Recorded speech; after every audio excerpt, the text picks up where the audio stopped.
All right, we are recording now. It is January the 11th, 2021.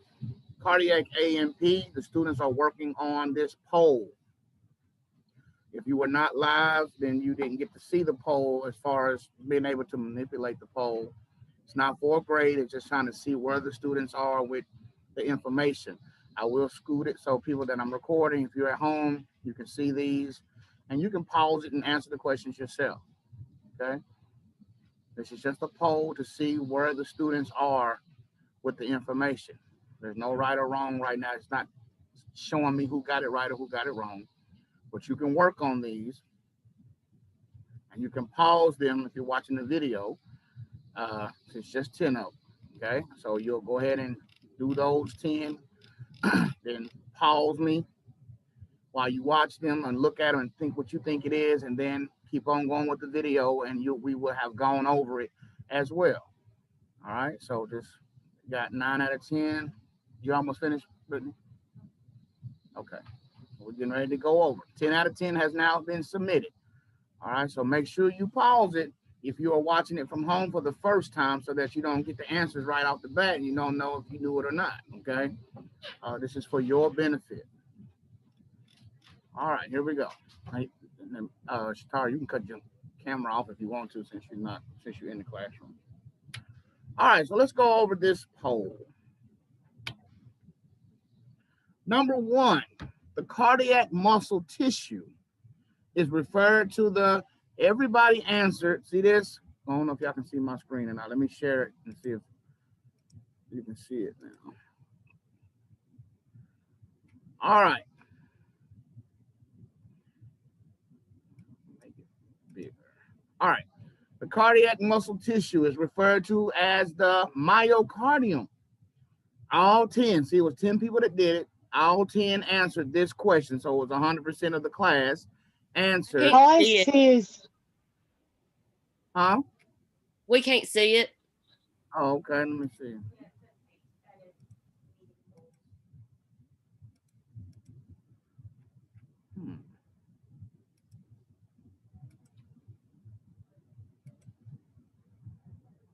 You see it now?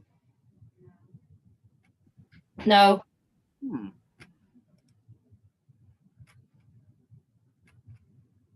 Well, let me see if I can do this.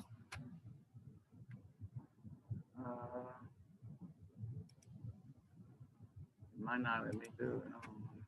If this don't work, then we just have to go over it. I'm just gonna say it, and you're still showing edit meeting polls. Yep. All right. Well, I'll just have to say it then. Let me stop the share. The first question was the cardiac tissue, muscle tissue is referred to the myocardium. So if you got myocardium, you were correct. All right. Number 2, the inflammation of the heart lining or the sac is called pericarditis. Remember that the pericardium is the sac that the heart sits in. If it becomes inflamed, it's pericarditis. Okay. The other choices were epicarditis, which is the outer layer of the heart. Endocarditis is the inner layer of the heart, right?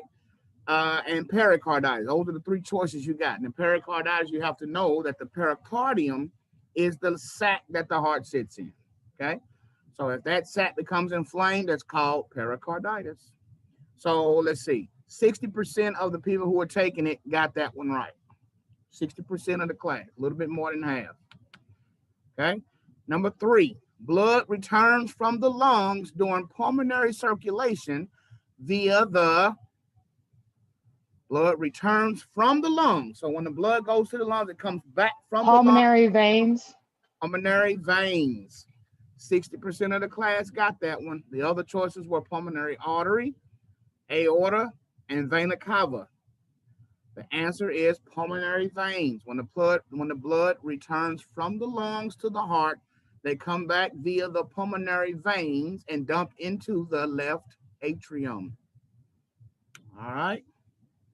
Number 4, the pacemaker of the heart is known as the SA node. SA node. The sinoatrial node, SA node. The other choices was the AV node or the bundle of His. Answer is the SA node. It's called the pacemaker of the heart because it fires at a rate of what?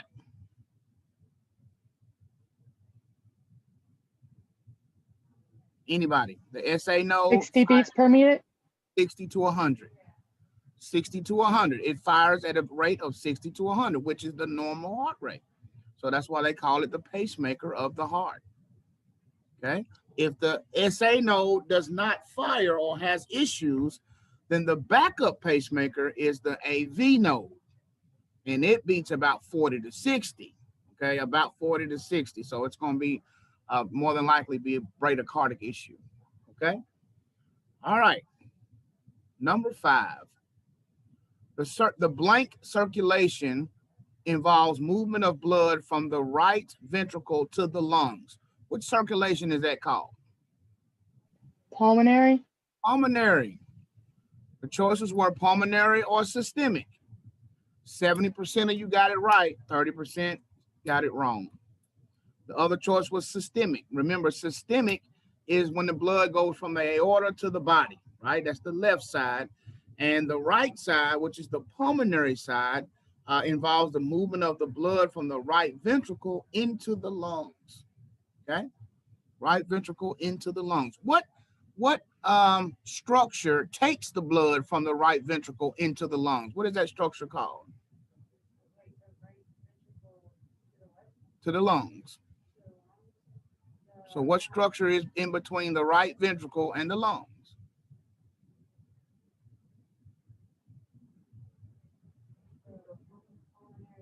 Pulmonary artery. Pulmonary artery. Pulmonary artery takes the blood from the right ventricle into the lungs. All right. So it's not going to get any easier, guys. So I'm hoping that you're studying, you're reading, you're attending, you're watching live, because like I said, I encourage you to come live or watch it live, because this is not a watch or recording type of class. All right. All right. Number 6. This was one you would have to have gotten from the book. The blank divides the heart into the right and left sides between the atria. The blank divides the heart into the left and right sides between the atria. The interatrial septum. Yes, the interatrial septum or septum. 60% of you got that right. Okay. The other choices were the ventricles or pulmonary artery. And so some people did. I had one person say pulmonary artery, 3 people said ventricles, and 6 people said interatrial septum. Something you would have gotten in the reading, but it's definitely not the other 2. If you're thinking the other 2, you need to really, really be paying attention to that. All right. Number 7. What is the job of arteries? Pumps blood away from the heart. Carry blood away from the heart. 6 people said that. 3 people said carry blood to the heart. And then 1 person said gas exchange. Okay. Carry blood away from the heart. That's the job of the arteries. They carry blood away from the heart. Okay.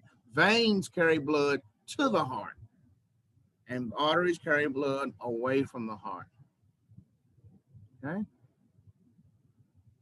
Number 8. QID. What does QID mean? 4 times a day. Good. 4 times a day. Some people said the other choices were 3 times a day or twice a day. QID means 4 times a day. 60% of you got that one right.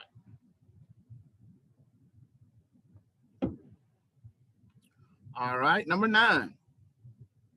The 2 AV valves. Those are atrioventricular valves. The 2 valves that separate the atria from the ventricle are the what? The choices are bicuspid and tricuspid or pulmonary and aortic. Try and bi. Try and bi. Try and bi. Those are the only 2 valves that separate the atria from the ventricle. They're called the AV valves. Those are called AV valves. And number 10, which of these is a deadly arrhythmia? AFib. AFib. That's the only one deadly in that list. Nobody said AFib. That's good. One person said A flutter. Okay, no, the atrial rhythms are not deadly. Okay, PVC. 3 of y'all said PVC. Now, PVCs are not deadly. They can be dangerous if it's multifocal, like if there's a bunch of them back to back, or they land right by the T-way, but overall, they're not deadly. The only one deadly in this list is V-fib, which is ventricular fibrillation. That is when the ventricles are just twitching. Okay? What was number 9? The two AV valves. The two AV valves, which are atrioventricular valves, are the tricuspid and bicuspid valves. Now, V-fib, which is when the ventricles are just twitching, what are those? What does that say it's the same of? Okay. Asystole. Asystole. Same thing. Now you're able to see my results now? Okay, see, I'm just learning this poll thing, so that's what we'll do next time.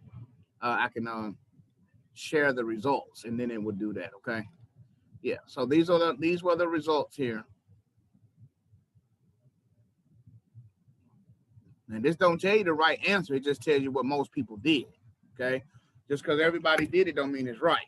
So that don't look back at this and say, oh, that was the right one. Excuse me, just because it's orange. Okay, that just happens to be the one that everybody chose. Okay. All right. Let me stop the poll, that poll. Let's see.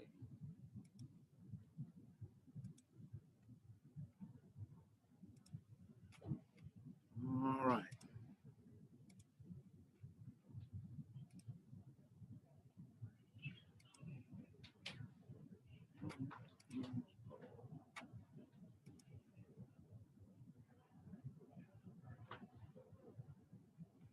Okay.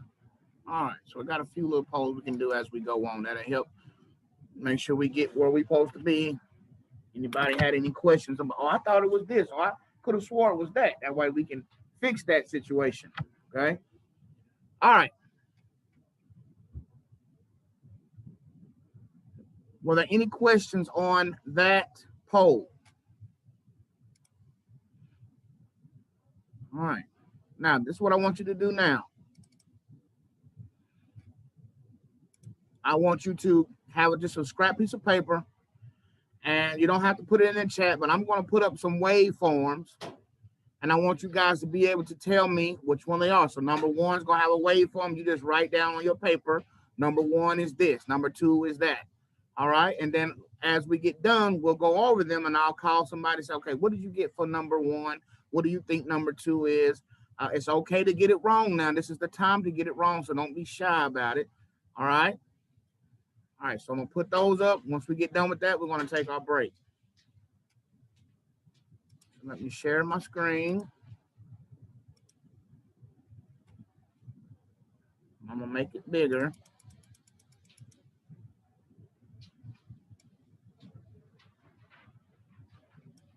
All right.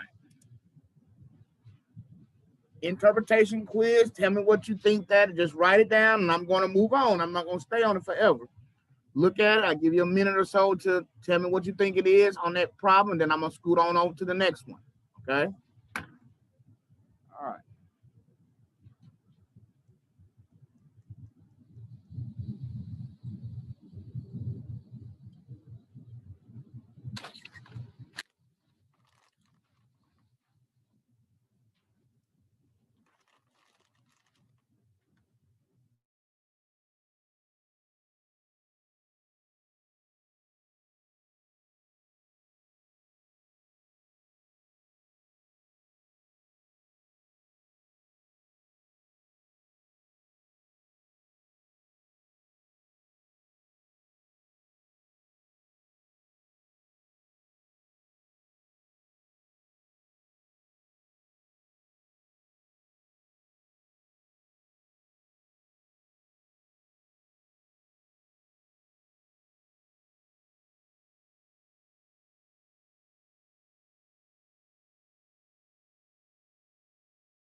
All right, I'm moving on up to the next one.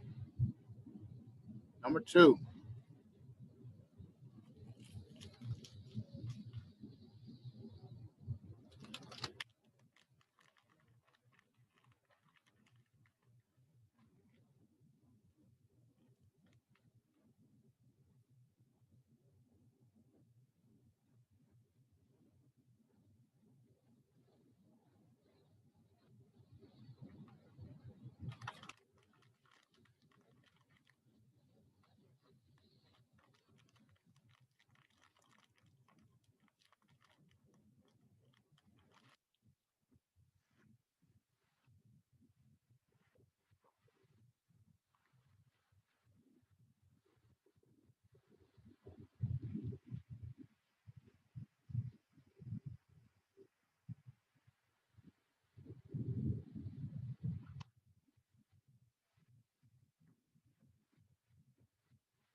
All right, let's look at number 3.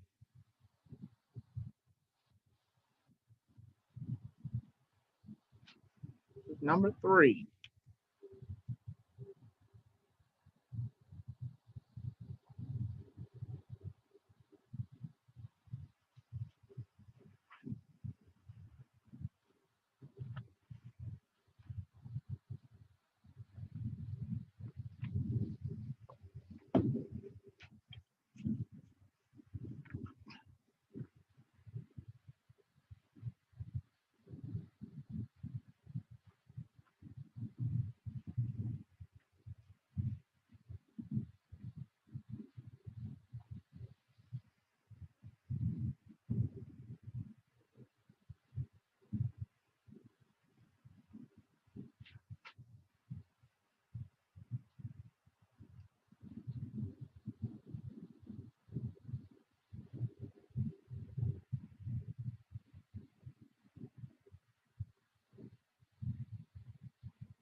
All right, let's look at number 4.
All right, number 5.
Let's look at the number 6. What is number 6?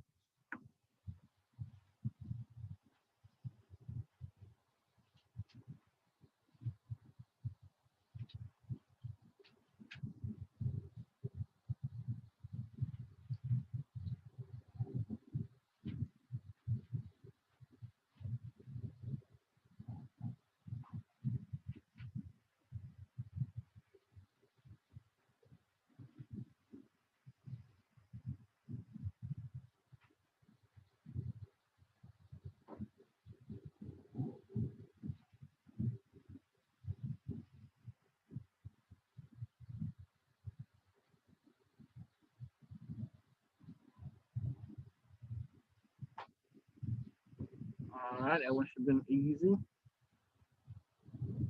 What number 7?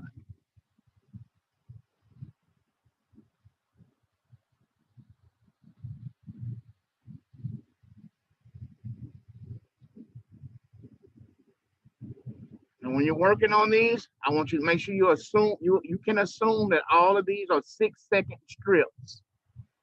These are all 6-second strips, just FYI.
All right, what about number 8?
All right, and I think that was it.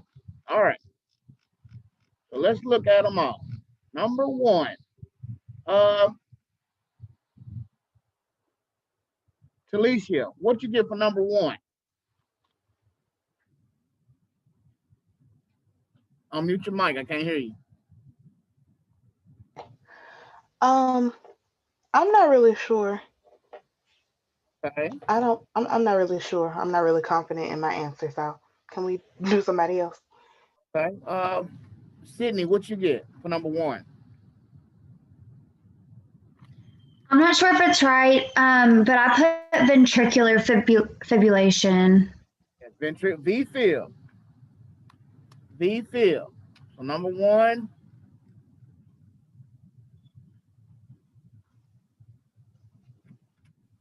Was that correct?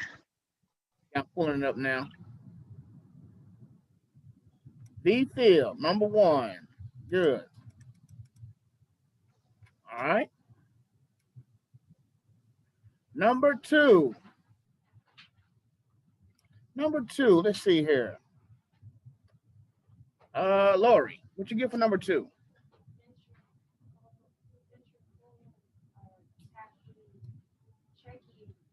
No, ventricular tachycardia. No, that's not ventricular tachycardia. Christian, what about you for number 2?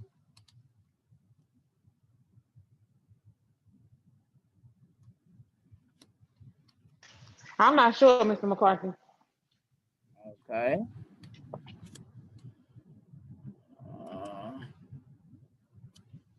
Michaelin, what you get for number 2?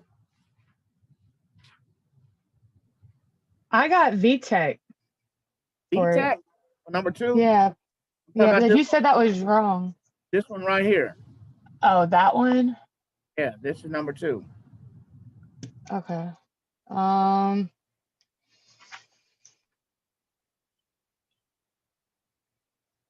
I'm not sure. Maybe PVC? Oh. Yep, see, these answers are, you got the strip and you have the answer. So this is number 1. This one's number 2. Okay. This one is number 3. Atrial flutter. Atrial flutter, good. Good. Atrial flutter. And that's what I said. Sometimes they say something different, but that if you get that one, that's what I want you to say. That's A flutter. There it is. Boom. Atrial flutter for number 2. Okay, so this one is number 2. Everybody make sure you follow me. This strip right here is number 2. Now, number 3 is this strip. This strip right here is number 3. Heather, what you get for number 3? With this strip right here. What's this called? Okay, and with that one.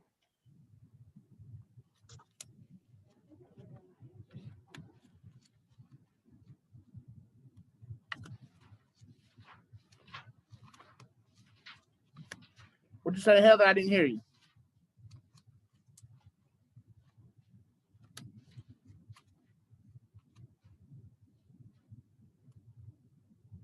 Are you with us, Heather? Because if y'all with us, turn your camera on so I can see who's with me, and I won't have to keep asking, calling on names that are not there.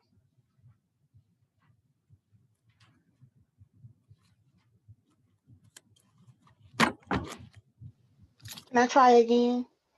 Who's that? Calicia. Yeah, go ahead. Go ahead. Is that one PVC? This one right here? Uh-huh. No, not PVC. VTAC. VTAC. Good. Who said that?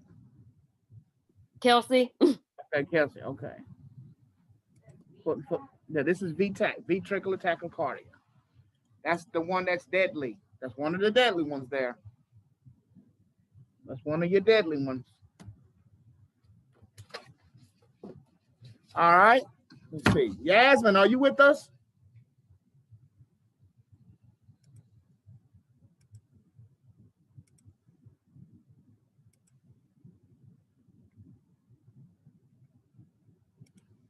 All right.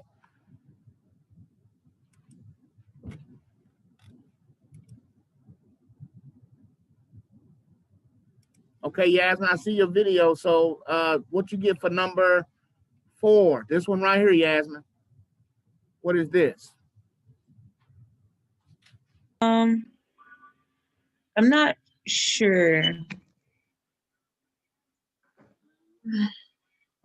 Well, this one you have the PQRST, PQRST, PQRST. Then you have another QRS that came out of nowhere. What is that called? Can I answer? Yeah, go ahead. PVC. PVC. That's a PVC, premature ventricular contraction, right? You have a QRS, which is the ventricular squeeze or depolarization, right?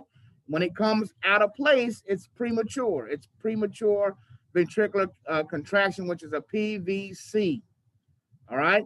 It should come after the P wave, right? You got a P wave, QRST, P wave, QRST. Now, if you have a T, and then you have another QRS right here. Bam, he came out of nowhere. He came before the P wave, right? That's out of place. That's a PVC. Y'all make sure y'all study this stuff. Not gonna get any easier. Number 5. This one right here is number 5. Let's see who's out here. Kelsey. Oh, wait. Michaelin, tell me what you get for number 5. This one right here. You see, everybody see you got QRSs, but the P waves are kind of just quivering. So what is that, Michaelin?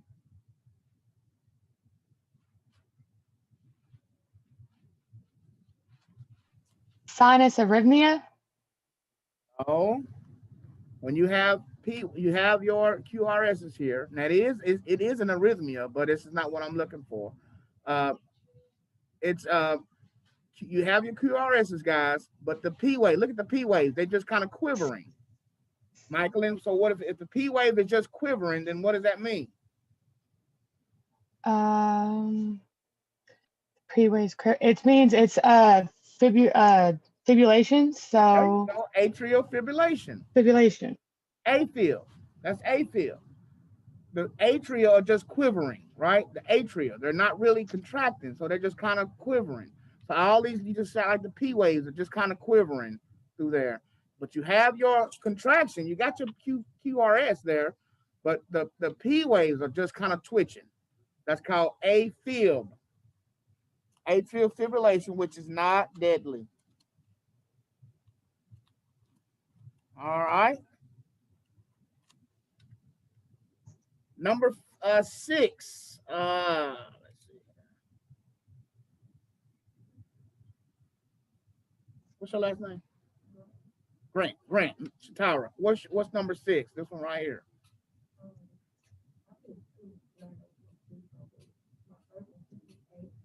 PEA, no. Asystole. Asystole is flatline. There's no contraction. If it was PEA, that would be a perfect waveform there, but it wouldn't have a pulse. Okay, so you can't really see PVA on here. I couldn't show you a PEA on here and say what is it without telling you that the patient does not have a pulse, right? If I have a regular normal sinus rhythm, but in the question it says this patient does not have a pulse, then you would know that that's PEA or EMD, okay? All right, so that is asystole. Number 6 is asystole, flatline. Flatline. What about number 7? Anybody tell me number 7? What you think for number 7? Probably sinus tachycardia. Normal sinus rhythm would be 60 to 100 beats per minute, right? That looks a little fast, right? And I said that they were 6-second strips, so that will be super fast. Really, in all, that would be super ventricular tachycardia, but let me see what they said. They probably just, number 7, sinus tachycardia. Number 7 is sinus tachycardia. That was this one right here. Sinus tachycardia. So it got all of its parts and it looks good, right? The R's are perfectly spaced, but it's just fast. It's just too fast. So it's sinus tachycardia.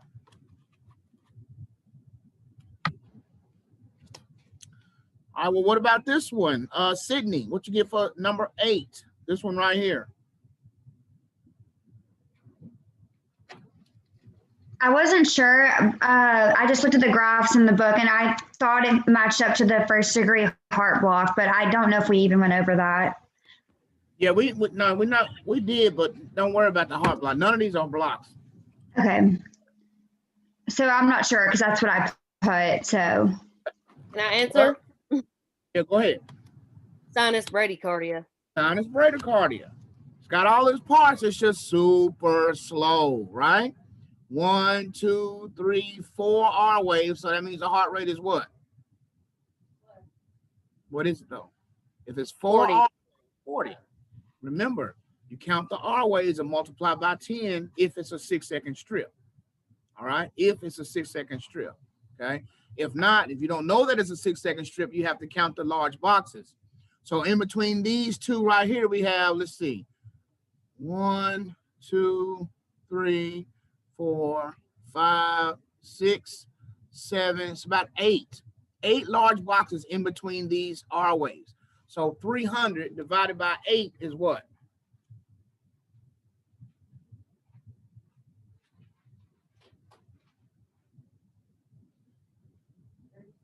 37.5. See that? So it's about 40. Heart rate is about 40. So 37 really in this one. So that's sinus bradycardia. Anything less than 100, anything less than 60 is bradycardia. Anything greater than 100 is tachycardia. All right. All right. So that's good. Little stumbling on these. You got to learn these. You got to know the basics. You need to know sinus brady. You need to know sinus tachycardia. Everybody should know asystole, right? This is aphil. You have QRSs, but the P waves are just twitching. See that? That's AFib. This one here is looking good, but then bam, all of a sudden you have a wide, bizarre looking QRS. That's a PVC. Okay, this is PVCs. All right, this is sinus tachycardia, another deadly one. Sinus tac. No, I'm sorry. Not sinus tac, guys. VTAC. Not sinus tac. This is VTAC, ventricular tachycardia. Fire. The ventricles are just popping off. No time to repolarize, nothing, right? They're just popping off. That's VTAC, ventricular tachycardia, which is deadly. This one is, it looks like VFib, but it has the QRSs, right? So you know this is that sawtooth pattern. This is atrial flutter the cutter. Remember that? The cutter kind of looks like a blade, a knife edge. All right, flutter the cutter. So this is a flutter. You have your QRSs, so your ventricles are doing fine. It's the P waves. Those P waves are just sharp, popping off P waves. That is flutter, atrial flutter. Okay, look at the difference between atrial flutter, this, and atrial fibrillation, this. See that? This is atrial fibrillation. They're just quivering. And then up here is atrial flutter, where the P waves are firing, sharp and pointing.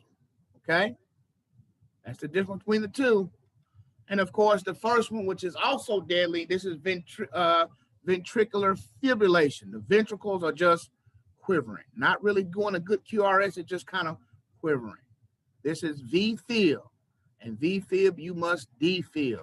Okay, you got to shock them. All right, let's take a break. I'm gonna pause the recording. You need to go over these tonight. Make sure you go over these and understand these waveforms, because there will be some on the test. All right. You need to know these. So we're a little slacked on that. Did pretty good with the poll. We're going to take a break, and then we're going to come back. Here are some of those, what I was telling you about. These are oral questions. These are the questions that come from your oral exam. Right? I don't think I showed it to you once before.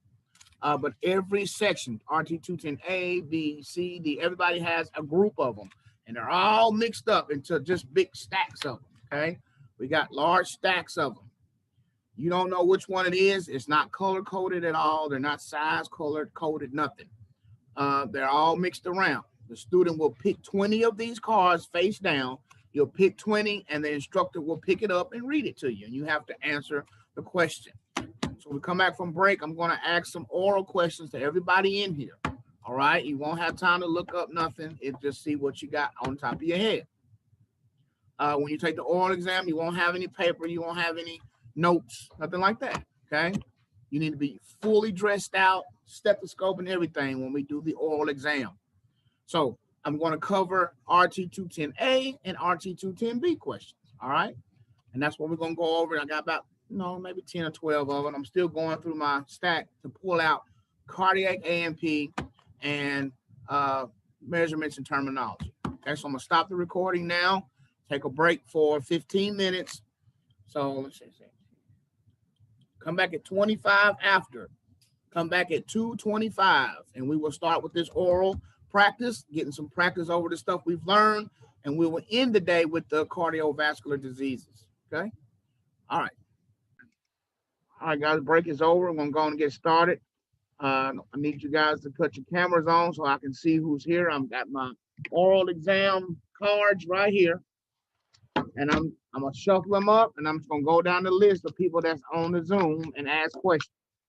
All right, I know Yasmin's at work, but I'm not gonna be recording this, guys. So you need to be a part of it now because I don't record the calling out of the oral exam questions because these questions are exact questions. So I can't have that recording and you just go back and study these questions. That's not how it works. So I will be pausing the recording as I go over the oral exam questions. Okay. So I'm gonna ask you a question. You tell me what your answer is, and I'm moving on. These questions will go from cardiac AMP and RT 210A, which is measurements and terminology. All right. Okay, so Lawrence and Tyra are here.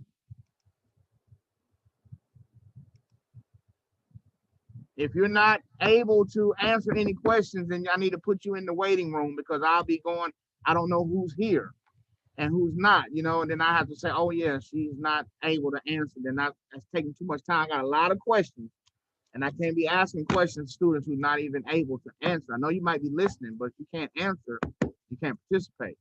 All right. The class is from 1 to 6, Monday through Friday. That's what you got to be tuned into. All right, so I will stop the recording now. I'm getting ready to start. Christian Winston, are you here?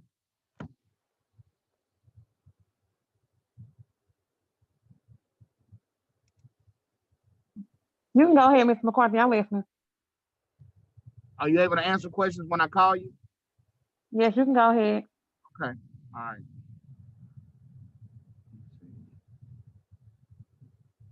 And Heather.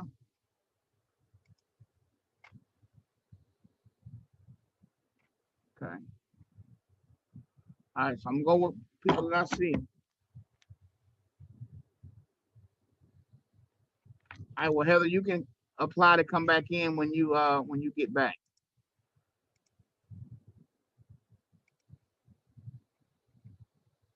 All right, Tyra, Lori, okay, Yasmin's at work. Christian's here. Let's see. Kelsey, Sydney, Michael. All right. All right, here we go. We're gonna start with Kelsey. Just to show you how it looks, I'm gonna show you from another unit. This is how it looks. The category is aerosol. For this one, is category is aerosol and humidity. We haven't gotten to that yet. I'm just showing you an example. Aerosol and humidity. Ask the question, and then I'm looking for the answer that you give me. Okay, you either got it right or you got it wrong. You go on to the next one. Each student will get 20 questions. Now, not today, but during the during the oral exam, each one will have 20 questions, just like an exam. You got to miss no more than 5 to pass. The oral exam is worth 16% of your grade. It's got a heavy grade. Your regular unit exams, remember we talked about, are only like 5% of your grade. But the oral is 16% and the final is 26%. So these two are very heavy. They can push you over the ledge and pass, or they can put you under. Okay. Just for FYI, cardiac AMP is when students start pulling away from each other. Okay. This is where stronger students or the ones who have more time to study start pulling away from the ones who might be either weaker or not able to study. Okay. And sometimes, unfortunately, they could be close friends. All right. A lot of times that happens where some students will slow up trying to pull somebody else up. Okay. You let me pull them up. You need to focus on your grade because they got too much to do. Don't be ashamed to be smart or be ashamed to be excelling. Okay. You got to do for you and make it through. The ones who are struggling, come to me. We go to tutoring. We do whatever we need to do to help you get through it. But this is just letting you know, this is where we see students start to pull away because we're doing cardiac AMP. Next will be pulmonary AMP, and especially when we get to pulmonary mechanics. Okay, it's getting more and more involved, and you got to be able to go back and use what you've learned to this. So somebody who's either a weaker student, which is okay, because respiratory is not for everybody. I'm not going to say that it is. But some other students are strong, but they just don't have time to study. They got too much going on at that time. And they just could not study like they should have, and end up repeating or finding something else to do. Okay? That's just the reality. All right? Now let's look at these questions. I'm going to stop the recording. If you're watching me, you'll pick back up after the oral practice that we do. And we are still in the middle of answering questions. I'm coming back just to make a quick point. Millimeters of mercury, we said that's the measurement of pressure, right? Just like centimeters of water. Millimeters of mercury is usually known the pressure inside the body, like the blood pressure, central venous pressure, stuff like that. And centimeters of water are pressures that we introduce into the body, like CPAP or something like that. Now, millimeters of mercury is also known as torr, T-O-R-R. Okay? Millimeters of mercury is also written as torr. They're the exact same thing. Just like milliliters and cc's are the exact same thing, so are millimeters of mercury and torr, which is T-O-R-R, torr. Okay, so you may have an answer that says, what's the normal blood pressure? It may say 120 over 80 centimeters of water, 120 over 80 torr, right? You're going to say, well, what is torr? So torr is the exact same thing as millimeters of mercury, okay? So we're going back, stopping recording as I continue with the question. We have now completed the practice oral exam for RT 210A and B. Okay, I did not record that because I cannot record these actual test questions. Okay, as we get close to, when we get to C and start working in C before the exam, I'm gonna do A, B, and C questions, right? And float them around. Maybe not all of them, but float them around. And then same thing when we get to D. That's what we're always practicing orals. And then when it's time for the oral exam, you would have heard it so many times and learned it. You shouldn't be as hard to pass it. Okay.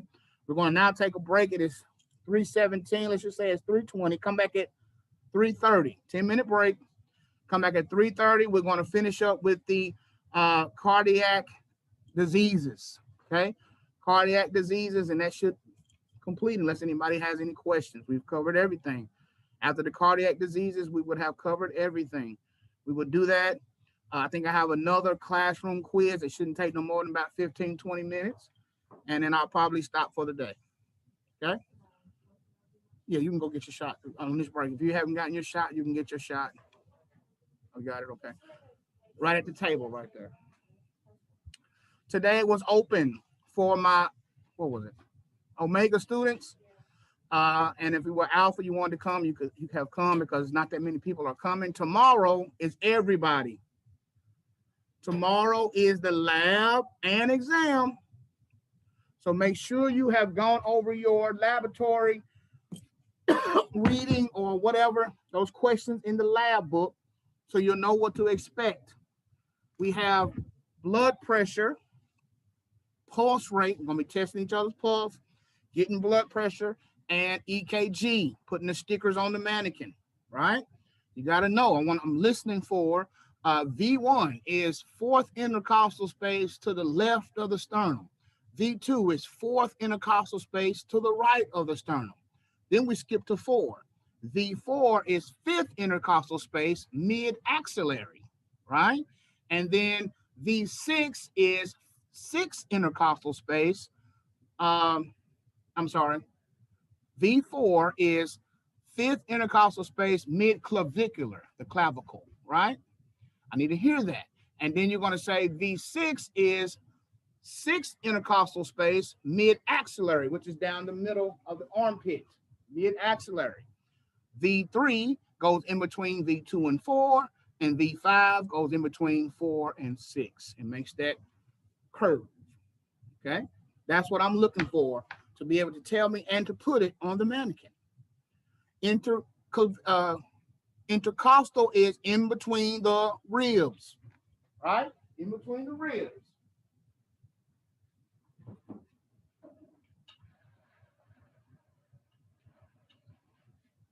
All right. Intercostal is in between the ribs. So these are the ribs. In between the ribs are the intercostal muscles or space. Okay. When you count, you're starting from the clavicle. This is 1, 2, 3, 4th intercostal space. So V1 is the lead, the sticker. V1 goes 4th intercostal space to the left of the sternum. This is the sternum, right? So 4th intercostal space to the left of the sternum. V2, 4th intercostal space to the right of the sternum, right? That's in the book. That's in your reading, either in the lab book and the Egan's book. So you need to make sure you're looking at that, because that's where you're going to place, and I need to hear you saying that when you're doing it. Okay, it's not just putting some stickers on somebody.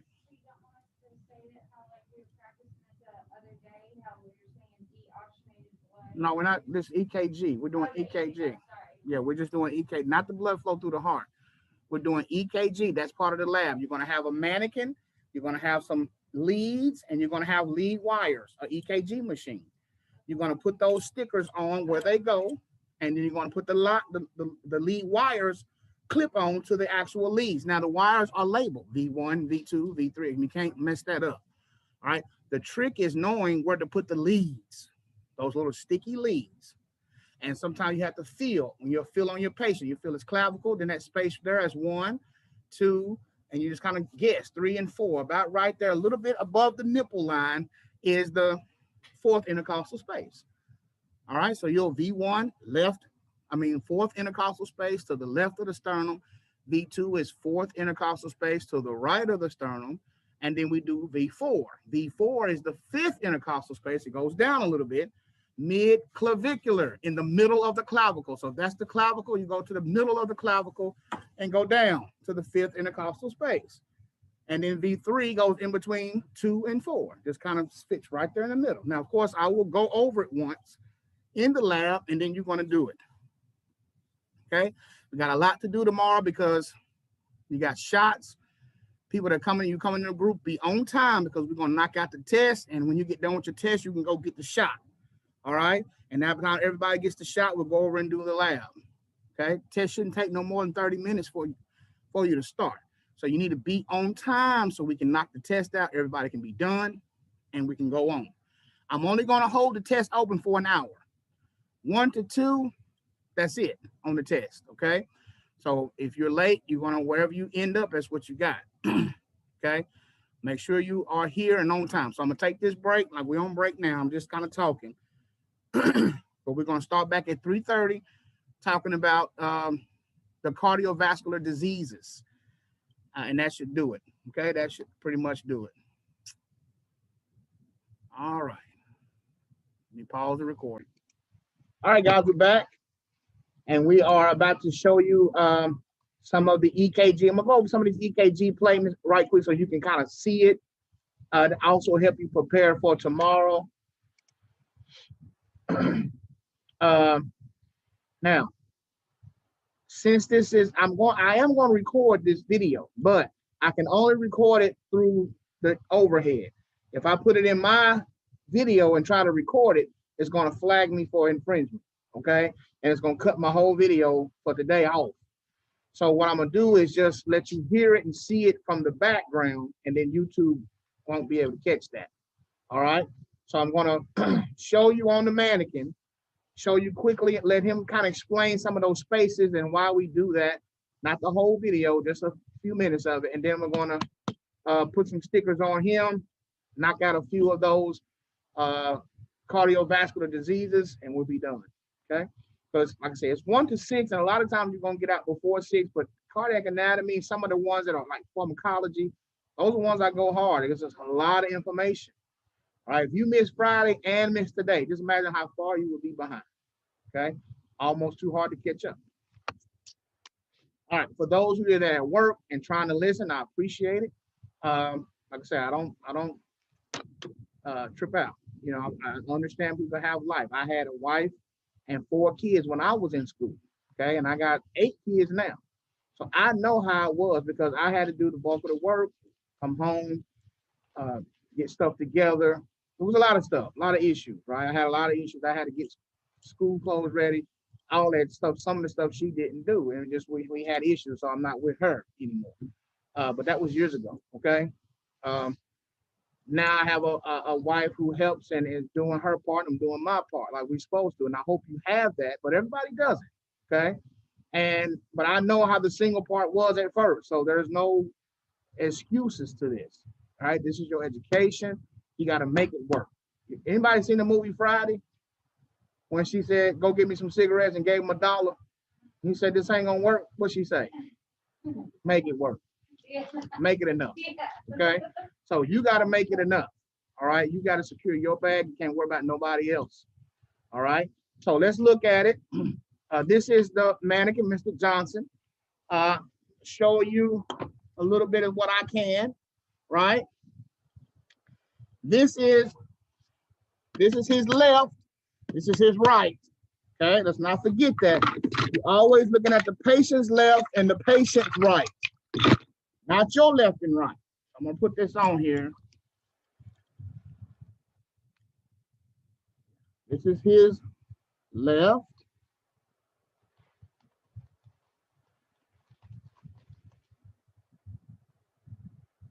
Right. All right. Probably about a $40,000 thing. I hope it come on. Not permanent. So this is your patient's left. This is your patient's right. Every time you look at it, it's not your left and right. So don't mess that up. Okay. These are the leads right here. Little stickies called leads. All right. Now, we said that you're going to look at the video. He's going to kind of show you the lead placements, and then we're going to come back to him and feel. You see these divots? These are the intercostal spaces, right? Right. And we're going to show how we're going to go left, right, and then go around to the side. Okay. This is for proper EKG lead placement. Okay. I'm gonna cut the light off and I'm gonna scoot this up as much as I can and let you watch this quick information because it's very informational. He goes a little farther than we need him to go, but that's all right. Then we'll get back to Mr. Johnson and put him on him and then finish up with the actual diseases. Okay. All right.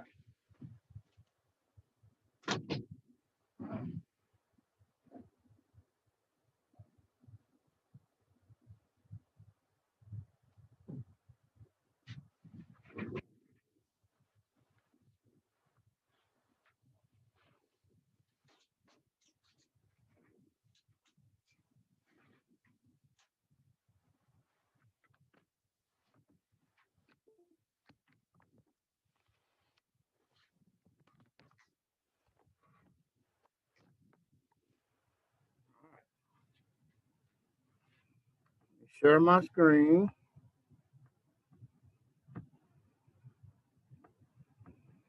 Now I don't have my speakers hooked up to it, so you're gonna have to listen close. I'm gonna turn the computer speaker up as loud as it'll go.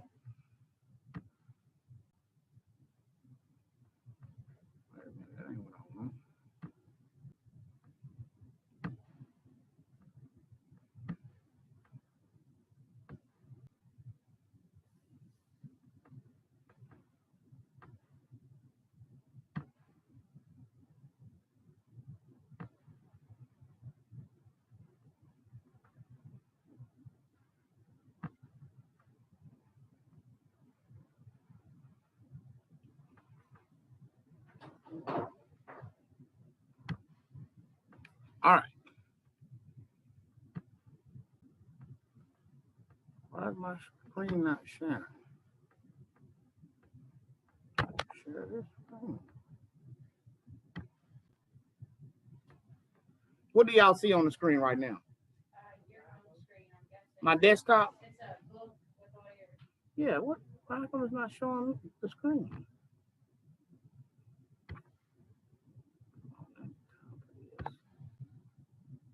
All right, well, oh, you know what? You see it now, don't you? I mean, you see the board, right? Yeah. Okay, that's what I'm supposed to do. I mean, you see this, yeah. Okay, there you go. I don't know what I was tripping on. And it was already sharing. All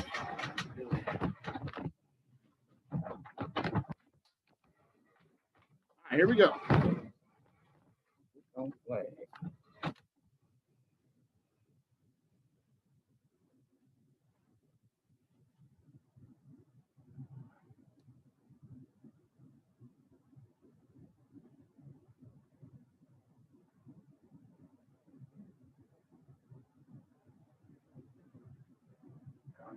volume all the way up.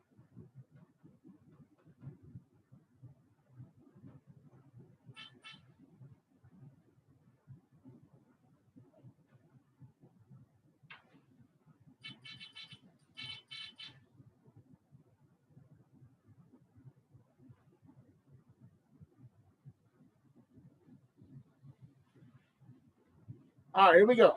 Listen closely. Put this fan on.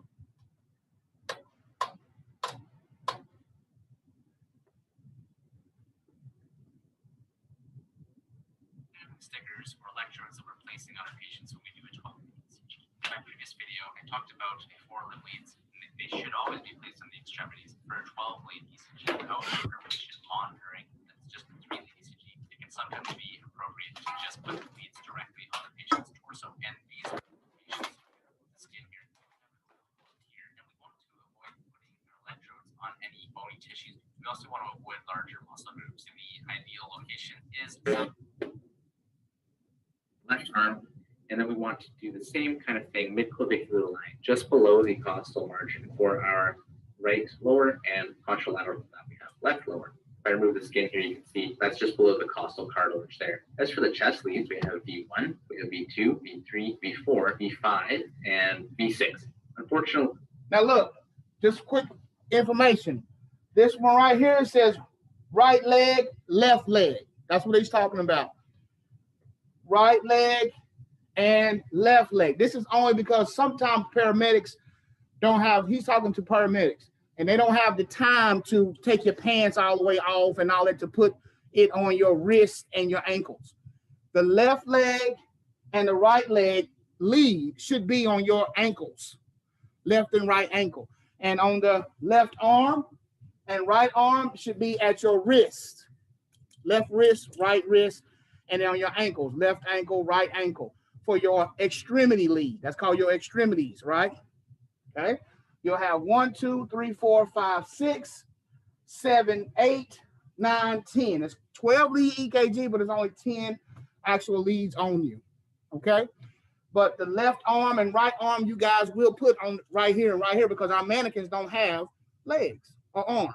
Okay. But just know in the field, you want to go down as far as you can. Pull their little, pull their pants leg up a little bit, put one down there and pull their sleeves up and put it on their ankles, okay, and their wrist, all right? But for our purposes, we are going to use the lower part right here. Sometimes you can even put it on their hip. If you pull the pants down just a little bit, because people are shy and they don't want you pulling their pants down and all that kind of stuff. You just need a quick shot. You can do it right here and right here for the arms and legs, okay? That's all he's doing. So let me keep going. So notice V1, V2, V3. Where's my stick? V1, V2, V4, V6, and we go back, put V3 in between 2 and 4. We put V5 in between 4 and 6, okay? And that's your curve. Now, he's going to talk about, he's going to go deeper inside this man and show you his sternum, his clavicle, and his intercostal ribs, all right, spaces in their muscles as they pertain to where these leads go. The patients that we have are not transparent, so we actually have to copy. So here we have it.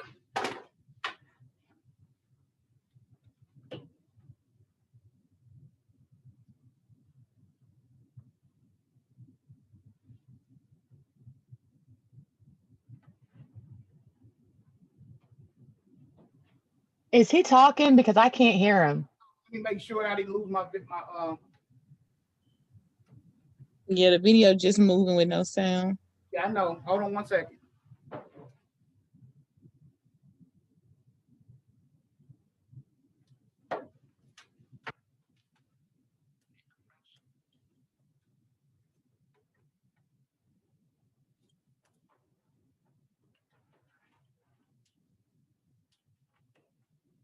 Wow. Just messed up and dropped.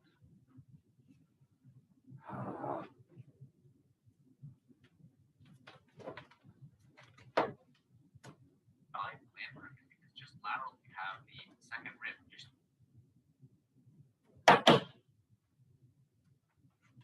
I'm gonna rewind it a little bit. It kind of went off a little bit. I dropped the speaker in it.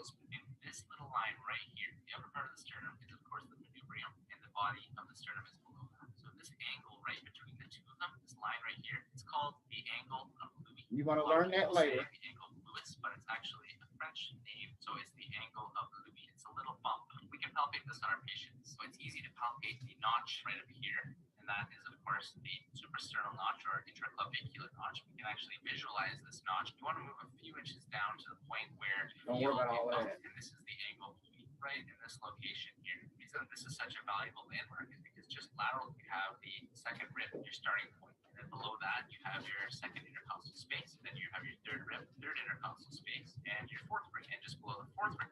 There we go. This is your fourth intercostal space right here. Okay, fourth intercostal space.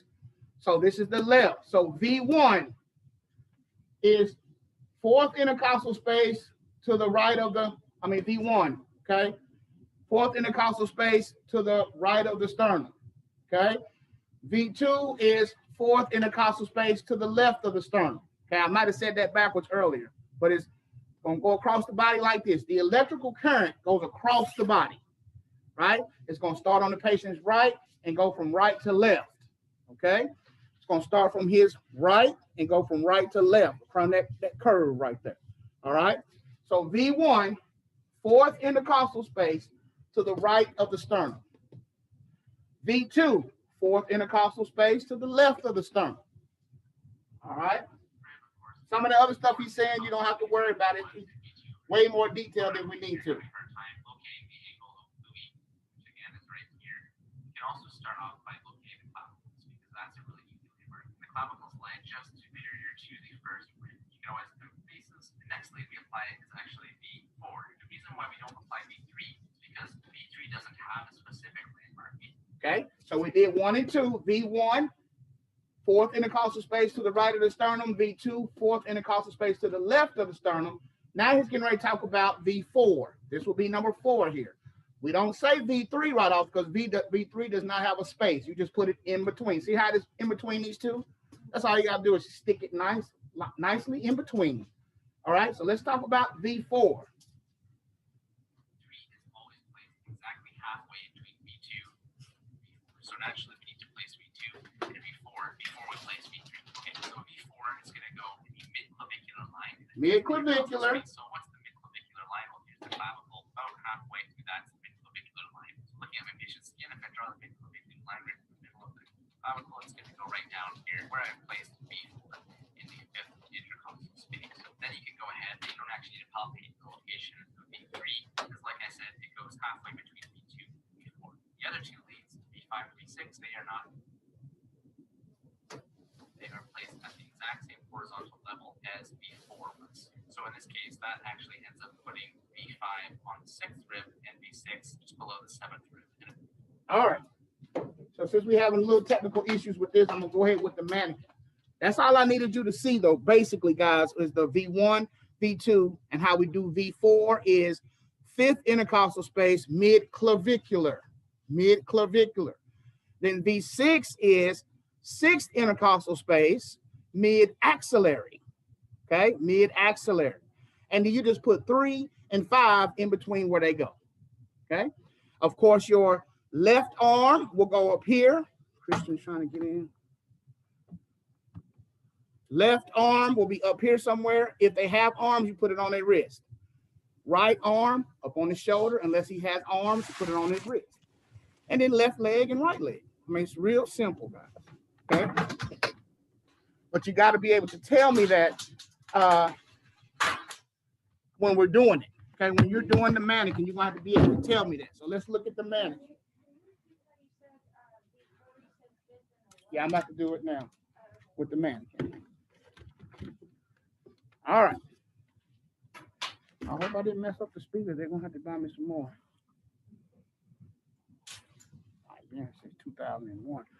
Can you turn the light on for me, sweetie? Right there. All right, so let's look at Mr. Johnson. Right there, yeah. Mm-hmm.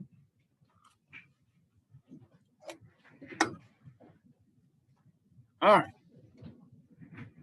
Let's look at Mr. Johnson.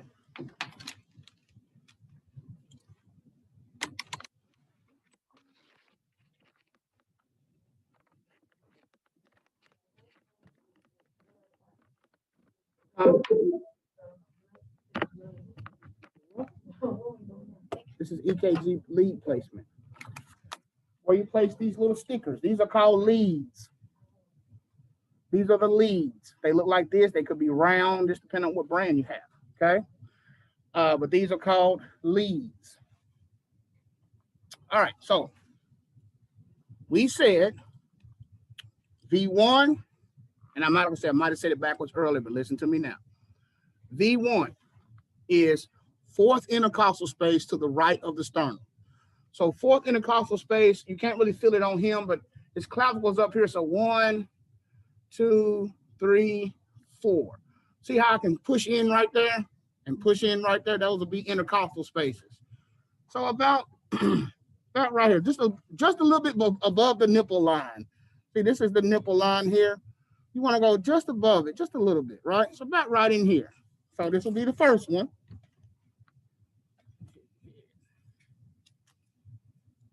All right. V1, fourth intercostal space to the right of the sternum. So that's the sternum right in the middle. All right. V2, fourth intercostal space to the what? Left of the sternum. Okay. Huh? In the intercostal space. Intercostal is in between the ribs. Yeah. But you might not be able to feel that on everybody. You can't be digging in people's chests. So you just have to kind of guess where it is. All right. Then you're going to do V4. V4 is the fifth intercostal space. So if that's one, the next one is under here. Fifth intercostal space, mid-clavicular. Okay. So this is his clavicle. You know, your clavicle is this bone right here, right? The clavicle, you're going to go halfway through the clavicle. So if this is his clavicle here, we're going to go about halfway and shoot down. Okay? That right there. So this is V4. Fifth intercostal space, mid-clavicular. Okay? This is the fifth intercostal space. You can see it even better right here. This will be 4 up here. Fifth intercostal space, sixth intercostal space. See that? Fifth, sixth. Okay. So now we did V4. Now let's do V6. V6 is sixth intercostal space, mid-axillary. Axillary is your armpit. You know how to get sometimes they get a temperature on a patient and say this was either oral or axillary or rectal, right? When we get a temp, we stick that thermometer under their arm. That's axillary. Okay, this is the armpit right here. So this is the armpit. This will be axillary. Mid-axillary is the direct line going down his armpit. Okay, so it would be sixth intercostal space, which is right here, and it kind of, see how it curves back up a little bit? So it's going to be sixth intercostal space about right in here. All right, V1, V2, V4, V6. V1, fourth intercostal space to the right of the sternum. V2, fourth intercostal space to the left of the sternum. V4, fifth intercostal space, mid-axillary. Mid-clavicular. Mid-clavicular, okay? Clavicle goes all the way across like that, about middle ways through, boom, right there. V6 is sixth intercostal space, mid-axillary. See that? Mid-axillary. Then you just fill it in. V3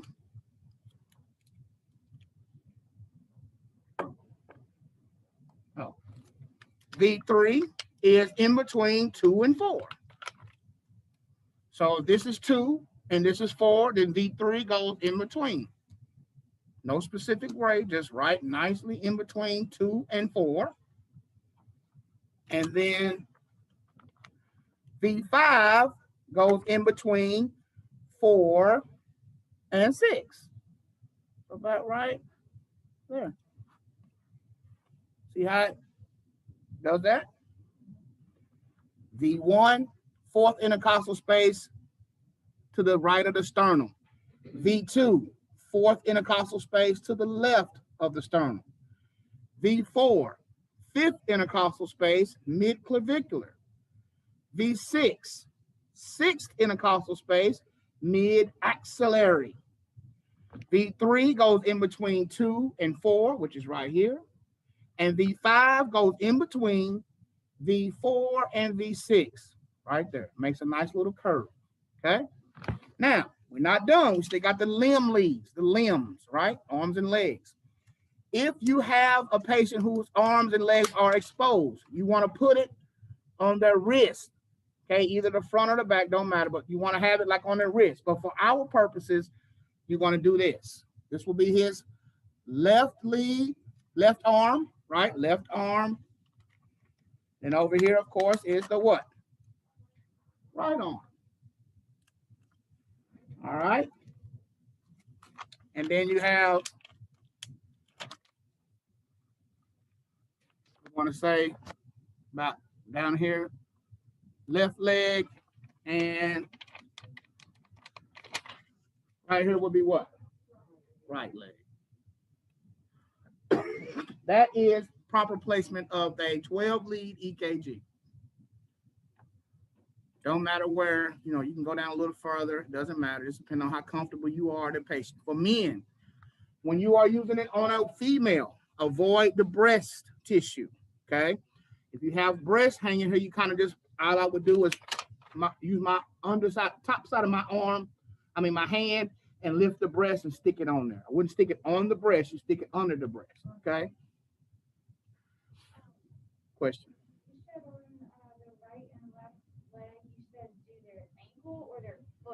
Ankles. Yeah, you want to do the ankles and the wrist. Okay, ankles or the wrist.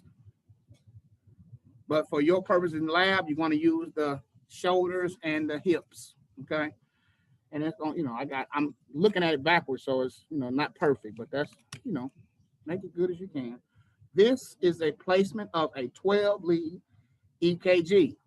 Then, of course, you'll see tomorrow, you have lead wires, and each wire has a little clip, and you will stick them on the prospective one. The wire is going to say V1, and it's going to be color-coded. Next one's going to say V2. You just put it where it goes, okay? There's no special way to do it. You look at whatever one you got in your hand, you put it there. If you got left leg lead in your hand, lead wire in your hand, you put it on his left leg, okay? You just follow it, and that's it. Once you get the patient all hooked up, they must be very quiet and still. Anytime they're moving around, it's going to show up on your EKG. So you just say, Mr. Johnson, just be quiet. Well, no, you know, be still for just a minute. Let me take a picture of your heart. We'll be done in a minute. Here later, real still, you will see your EKGs coming across the screen. There's a button you push called capture, and it's going to print it. It's going to capture 10 seconds of data. So it's going to wait till he's good and still and capture 10 seconds of data, and then it's going to be complete. You push print, turn it off, hand it to the physician. You don't have to read it. You don't have to say, oh, this is ventricular tachycardia. You don't have to say this is normal sinus rhythm. Patients will ask you because respiratory does do EKGs, okay? Especially late at night. If the EKG techs are gone, if they need an EKG and an ED, that's who calling is respiratory. Respiratory does do EKGs around the hospital. So you must know how to do this, okay? Otherwise, we wouldn't be even going through this, okay? But this is how you do the EKG. Courtney, V1 goes where? Where is this at? It's the fourth intercostal space to the right of the sternum. Excellent. Talisha, where's V2 at? It's the second intercostal space to the V2 is same space. V2. I'm sorry, I can't say it out loud. I don't know. You gotta get over that, Talisha. Fourth intercostal space. Say it. Say fourth intercostal space. Fourth intercostal space. To the left of the sternum. To the left of the sternum. That's it. Michaelin, what about V4? his fucking car. Fifth intercostal space left to the mid calvary. No. Calver. Fifth intercostal space, mid-clavicular. Mid-clavicular. Yeah, Okay. that's the clavicle, your clavicle bone. So you're going halfway through the clavicle bone. Okay.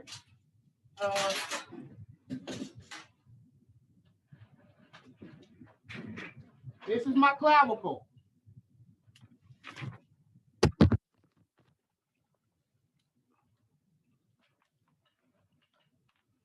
This is his clavicle, here and here.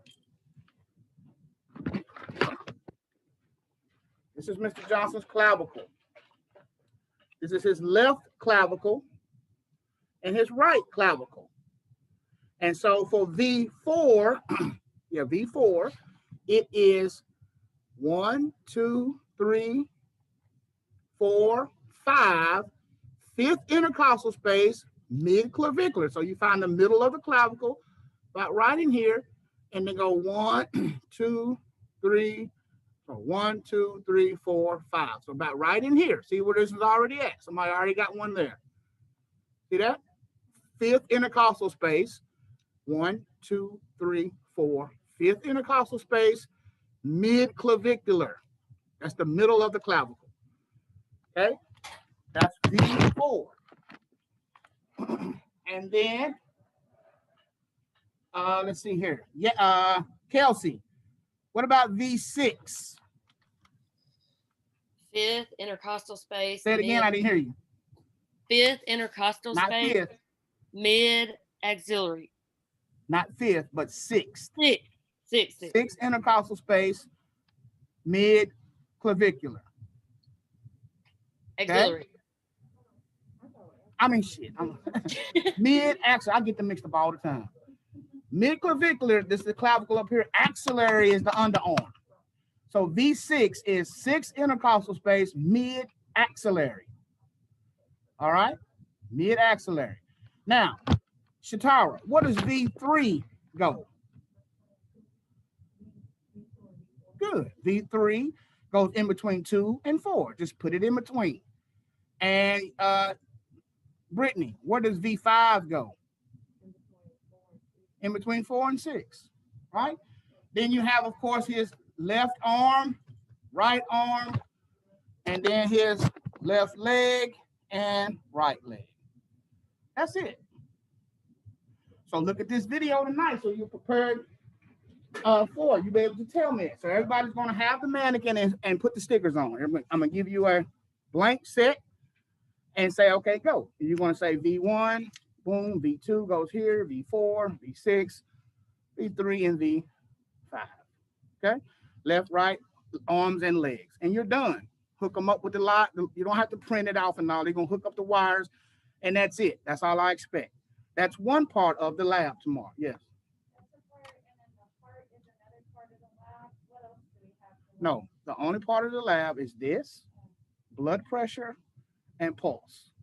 To read each other's pulse, take each other's blood pressure, and EKG. Okay, you don't have to mention the heart. The heart's, that's just part of the test. The lab is what you got to go and do. Show me how to hook up an EKG. Show me how you would take a manual blood pressure. I showed y'all that in the video when I showed you the sphygmomanometer and the stethoscope, how to do it. That's in your lab book as well. Make sure you read over that so you can see how it's done. And then taking each other's pulse. When you feel, palpate a pulse, what did I tell you not to use? What part of your hand do you not use? The thumb. You don't use your thumb. You put your 2 fingers over their radial pulse and you count how many times you feel it beat in 1 minute. So that's why you should have a watch in your lab that's fully dressed out. Respiratory should have a watch, stethoscope, lab coat, all those things when you come to lab. And so that way you can be putting your fingers on there, palpating, and looking at your watch. Okay, you're looking at your watch and just counting the beats. Now, don't watch it and count at the same time. Best thing to do is when your hand gets to a certain number, then look away from the watch and just start counting what you feel. And then glance back at your watch every now and then, because when it gets back to that same number again, that's a minute.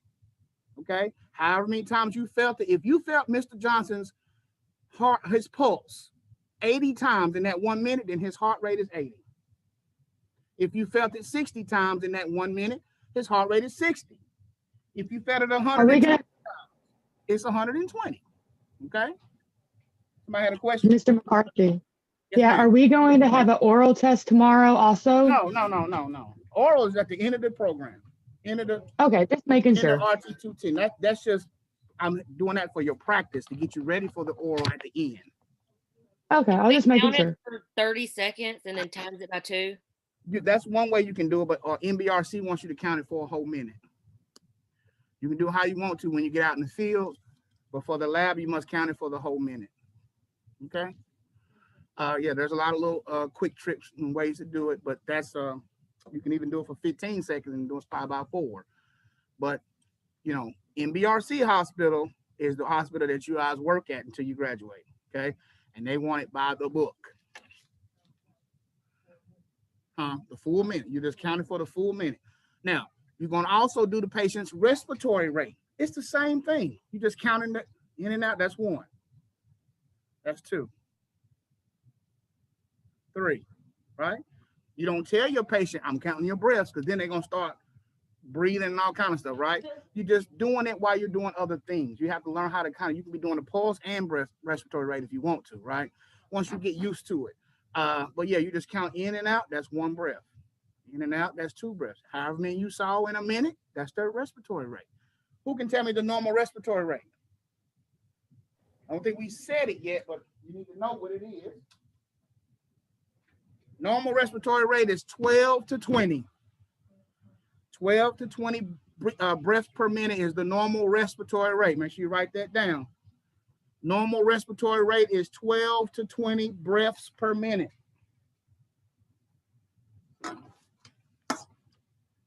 What's going on here?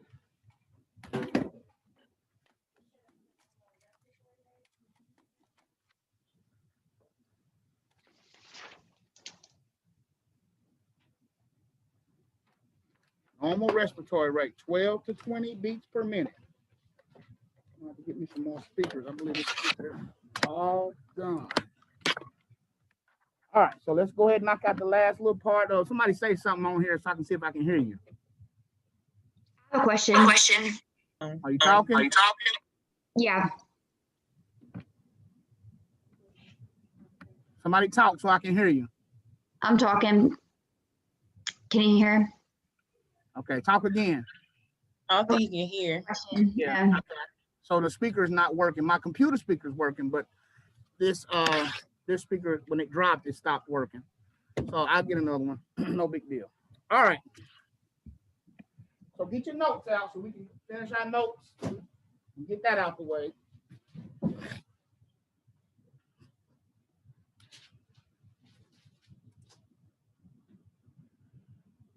All right.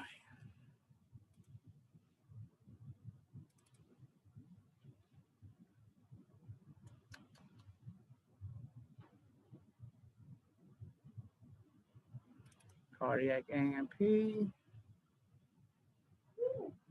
Lesson plan. And it's only like a page level. We don't have much left on that.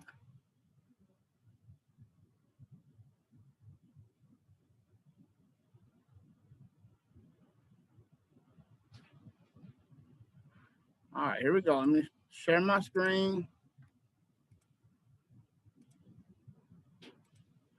All right, can you see it? Cardiovascular diseases. All right, here we go. Cardiovascular diseases. Let me make sure you got these last little bit of notes up here before that. Yeah, we were talking about the EMD and V-fib and all of that. Yeah. Okay. So I'm just going to go through it. I'm not going to talk about it. I'm just going to do this right quick so you can go back if you not sure. When you watch the recording, you can go back and pause it and write whatever you're missing. Okay, so this is the atrial rhythms, and then we got down to the ventricular rhythms. All right. All right. Now, Let's look at the cardiovascular diseases.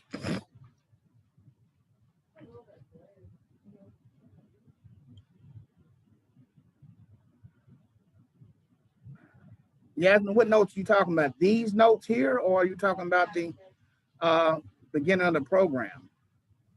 Because if you're talking about these notes, they're in the live lectures. It'd be best for you. I can't email you the lesson plan.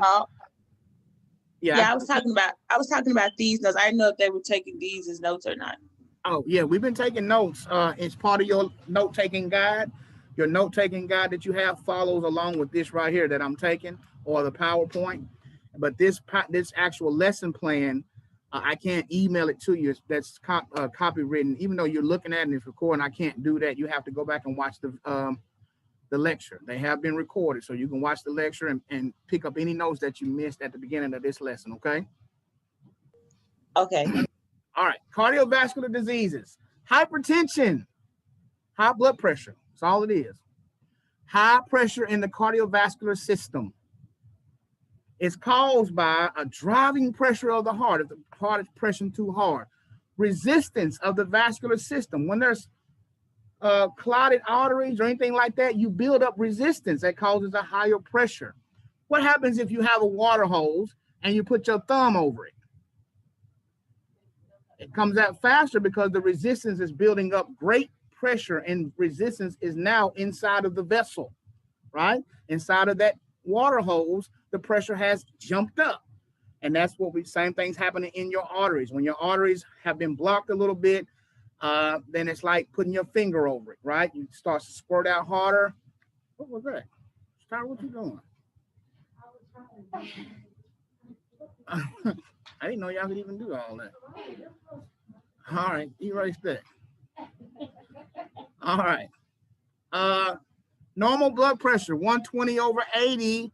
That's systolic and diastolic millimeters of mercury. All right, mmHg.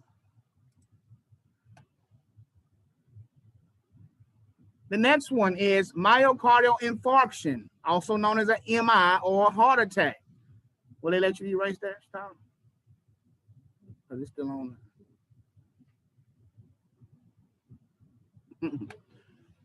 MI is a myocardial infarction, and that's a heart attack. As we said before, that's when the coronary artery becomes blocked. Okay? Tissue becomes ischemic and then necrotic, and the muscle is weakened. These are some very important terms here. Ischemia and necrosis, right? Those are some terms you need to make sure you understand. What happens is this. This is the coronary artery. These red ones are the coronary arteries. This is how the heart itself gets its blood, right? We said arteries take blood away from the heart to the body, right? Well, these coronary arteries go away from the heart, but back to the heart, okay? It's taking blood to the actual muscle. Our aorta, right, takes blood down to the body and all of the tissues, right? That's taking that good, rich, oxygenated blood to the body, right? Well, what about the heart? The heart it's got to get its nutrients, right? We said the blood is transports the respiratory gases. We said the blood circulates the defenses, right? Brings nutrients to the cells, removes waste from the cell, electrolytes and clotting. Well, the heart got to have that too. The heart is perhaps the most important muscle that you have, right? So how does the heart get its blood, and how does the heart get rid of its old blood? Well, it gets its blood through the coronary artery and gets rid of its blood through the coronary veins, okay, blue, deoxygenated.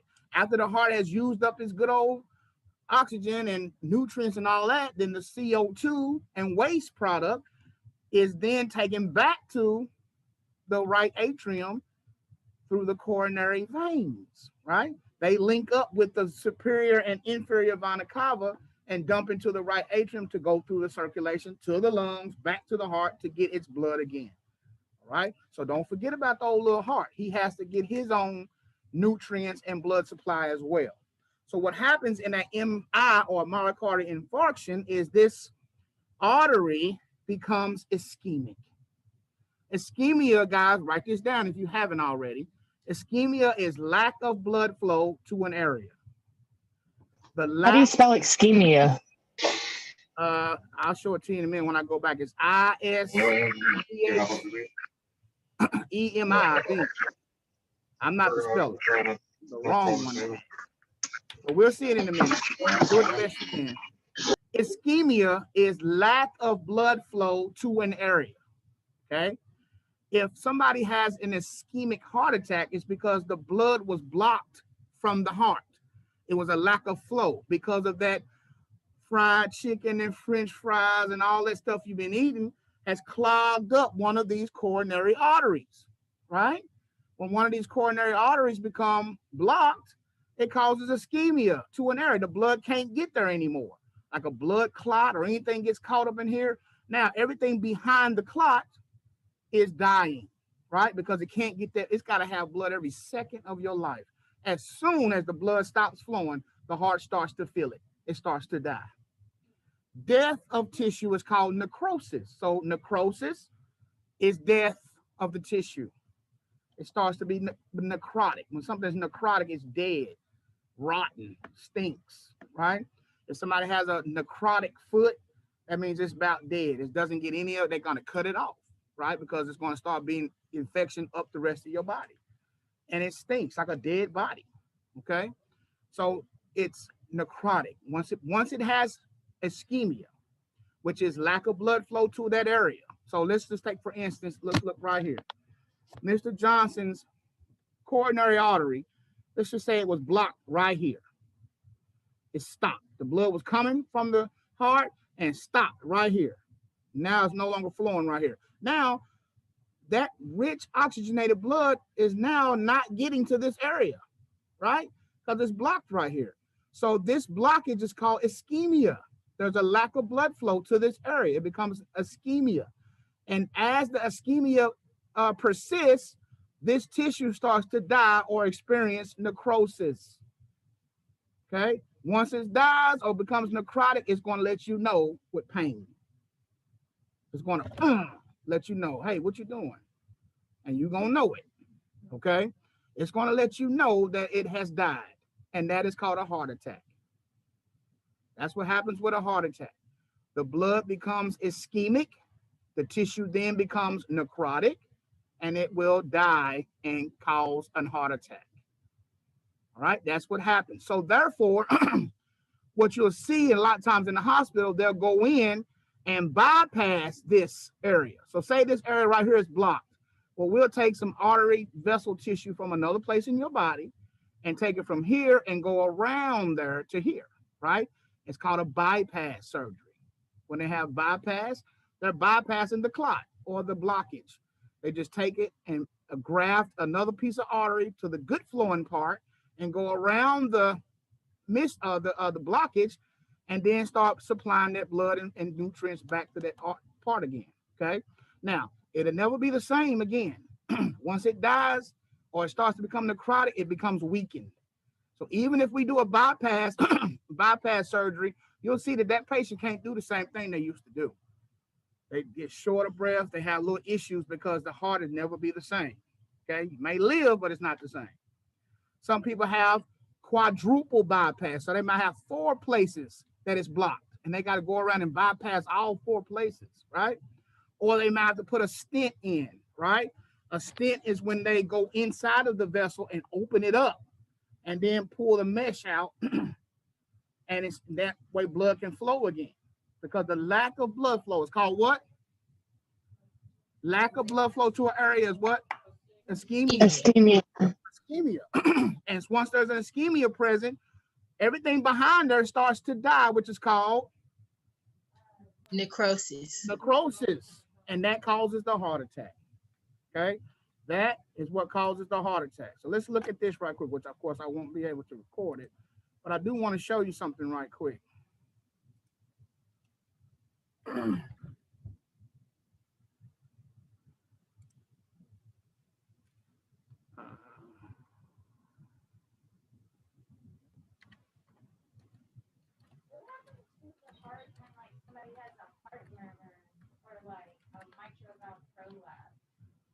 Those are just different things wrong with the mitral valve. Or a heart murmur is just when the valve is too much open or it's going back and forth, blood is going both ways. It can be benign, it can be a problem. It just depends. All right, I'm gonna show you this right quick. I just want to show the animation of the blood flow through the coronary artery and what happens when we go fix it.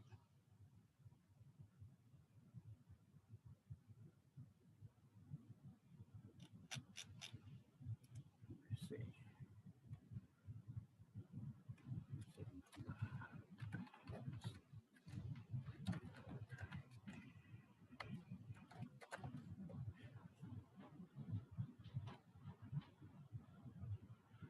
All right, I'm gonna share my screen. I want you to see this right quick. Now let me stop. I can't record this part. Okay, so that was a video of placing a stent or bypass surgery of coronary artery disease.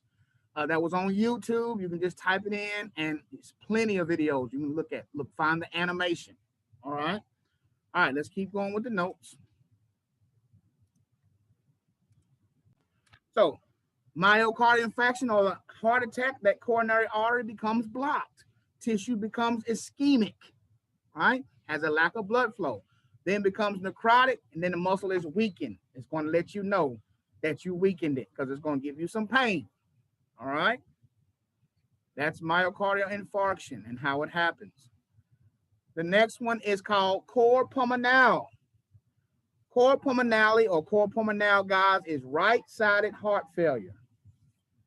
Right side heart failure is usually because of a pulmonary disease. Right side heart failure usually happens because of some type of pulmonary disease. COPD, ARDS, pulmonary edema, anything like that. Any kind of diseased lungs can cause right-sided heart failure, okay? One reason is because, what is this right here? Anybody? Not the pulmonary vein. No. Pulmonary artery. Pulmonary artery.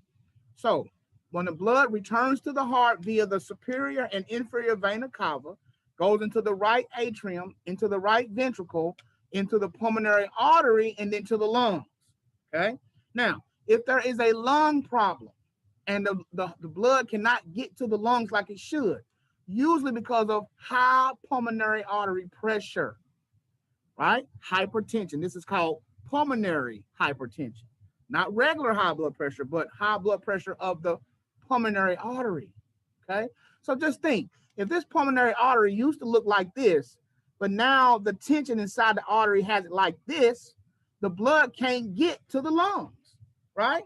And if it can't get to the lungs, it starts to back up. That's going to back up into the the right ventricle, back into the right atria, and back into the superior and inferior vena cava, right? And then you can see it.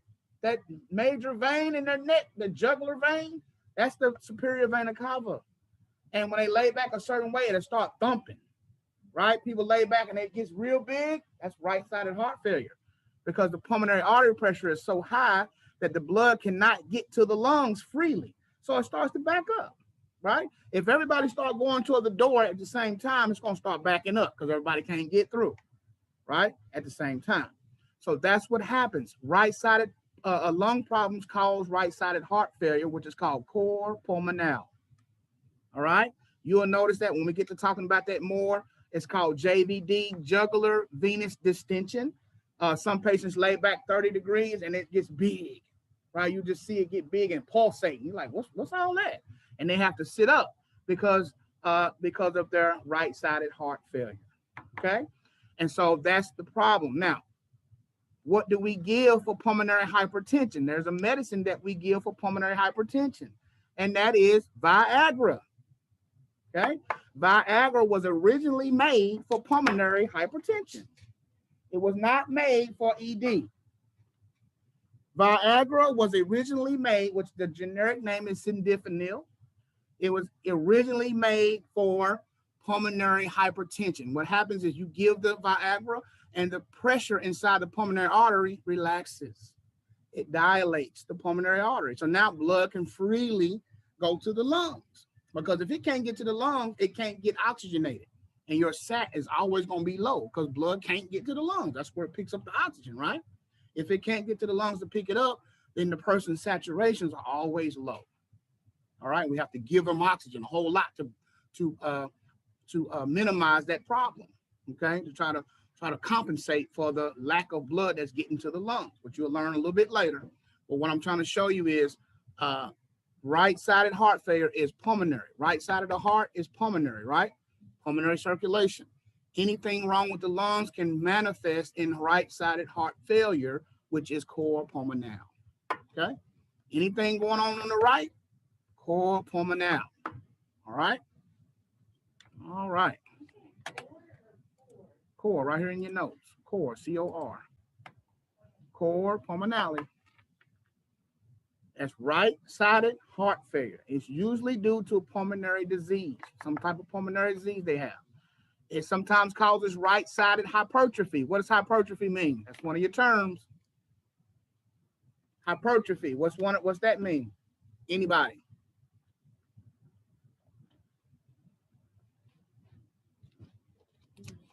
Hypertrophy.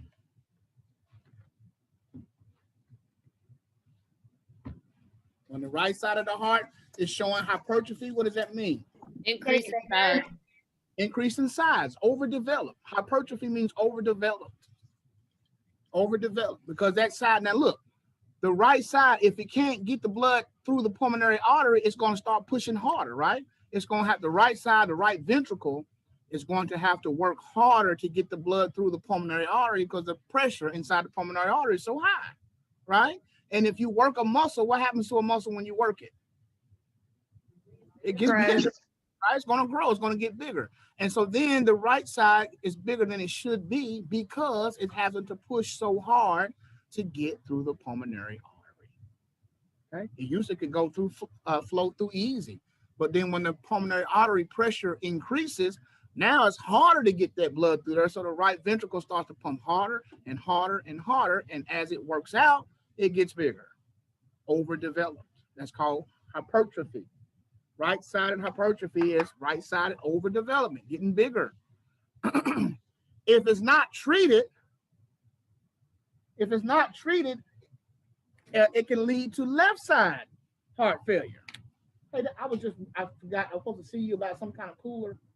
I gave them all to Turbo? Okay, thank you. So if the right side is not fixed, you don't fix it, it can lead over to left side of heart failure, right? Because eventually it's going to start backing up into the left side. Then you're going to have other issues, right? So these are the things with cor pulmonale. Number 5, venous distension. That's what I just told you. When that jugular vein starts getting fat, when the patient is sitting up at a 30-degree angle, venous distension. Distension means getting bigger, right? It's expanding because of the right-sided heart failure. Okay? Because of the right-sided heart failure causes venous distension and can be noted in the neck veins with the patient sitting up at 30-degree angle. Starts to get bigger.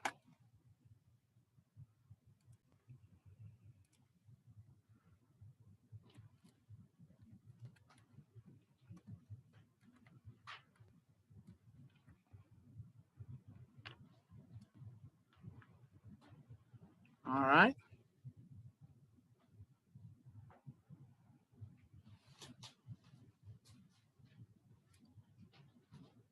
Now, I want to show you this right quick.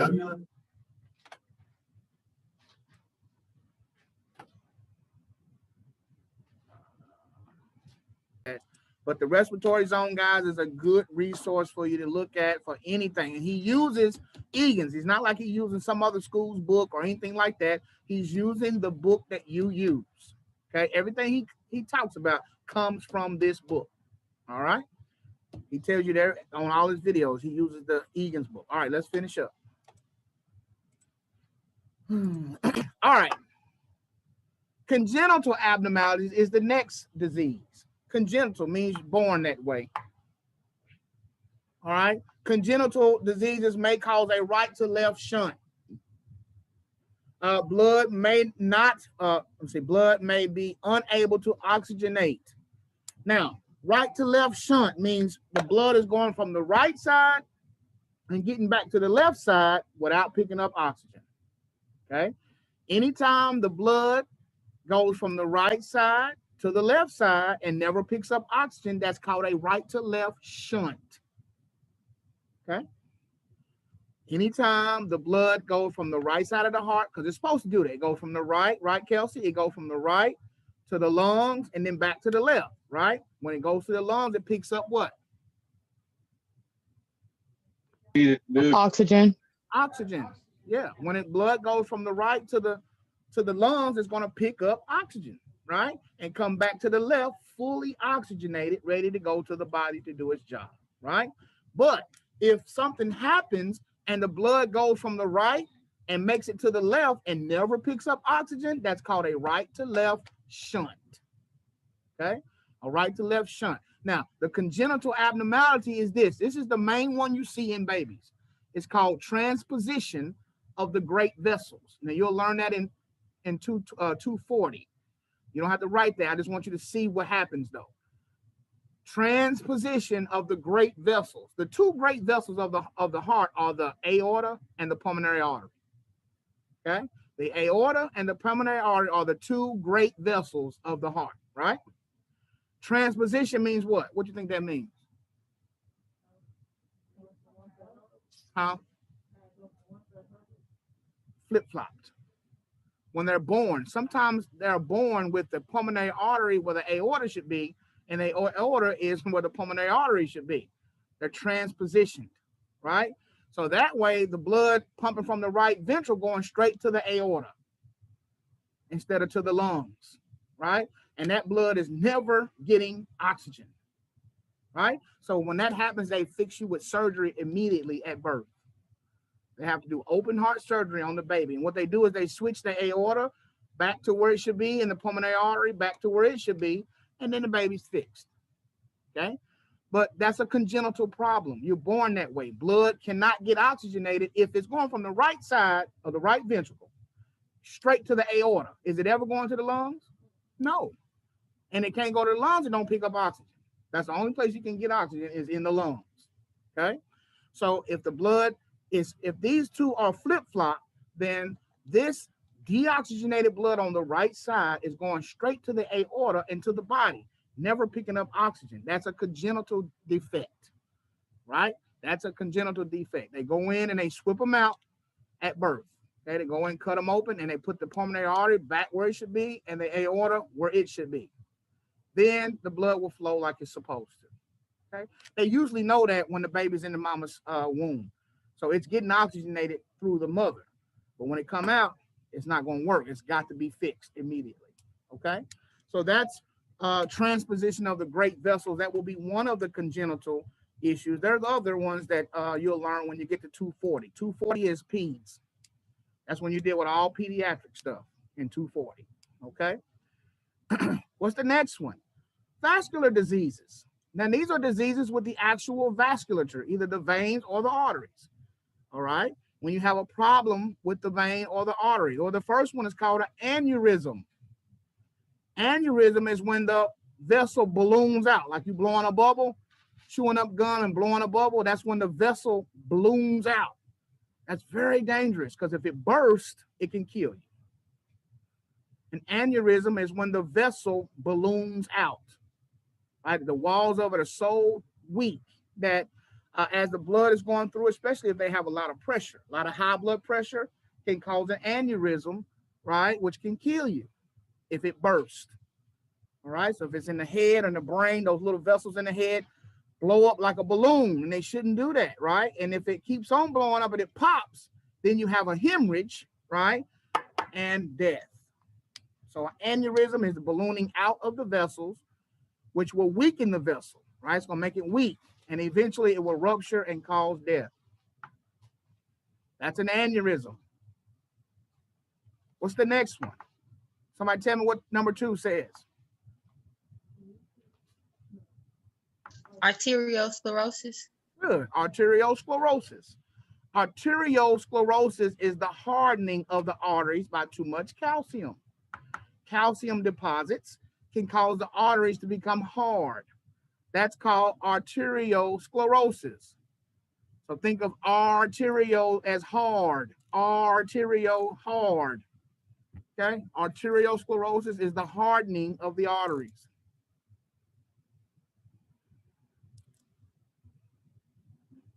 All right. Number 3. There's another trick for number 3. What's number 3 say? Atherosclerosis. Atherosclerosis is a lot of fat deposits in the artery. Fat deposits, which cause the artery to become narrow. Okay? So all of that grease and fat that we're taking in our diet starts to deposit in the artery, eventually making the artery more narrow, which cuts the blood flow off, which is called what? Lack of blood flow, ischemia. Good. See how this is working? You got what you're eating causing fat deposits in your artery, starts to narrow the artery, which starts to then cause ischemia, right? And if you don't get that fixed, it's going to cause necrosis of the tissue, which can cause a heart attack. Okay? So arterial, the way I remember these is this, guys. Arterial is hardening, right? Arterial hardening. That's how I remember. Arterial is hardening of the vessel, okay? And then athero is fatso, okay? Athero, fatso. That's how I remember it. Think about athero, fatso. Athero, fatso, right? So that would be fat deposits in the artery. Athero is fat deposits in the artery. All right, somebody asked me how to spell ischemia. Here it is. Number 4, ischemia. Ischemia is decreased blood flow to an area. Right? We already learned that. Now, it can happen for a variety of reasons, right? It can happen because of blood clots. It can happen because of low blood pressure. If your blood pressure is really low, it's not getting to where it's supposed to go. That can cause ischemia, right? It doesn't always have to be a blockage. It could be simply because your blood pressure is not high enough. It's not pushing the blood where it should go. That's ischemia. Lack of blood flow to an area.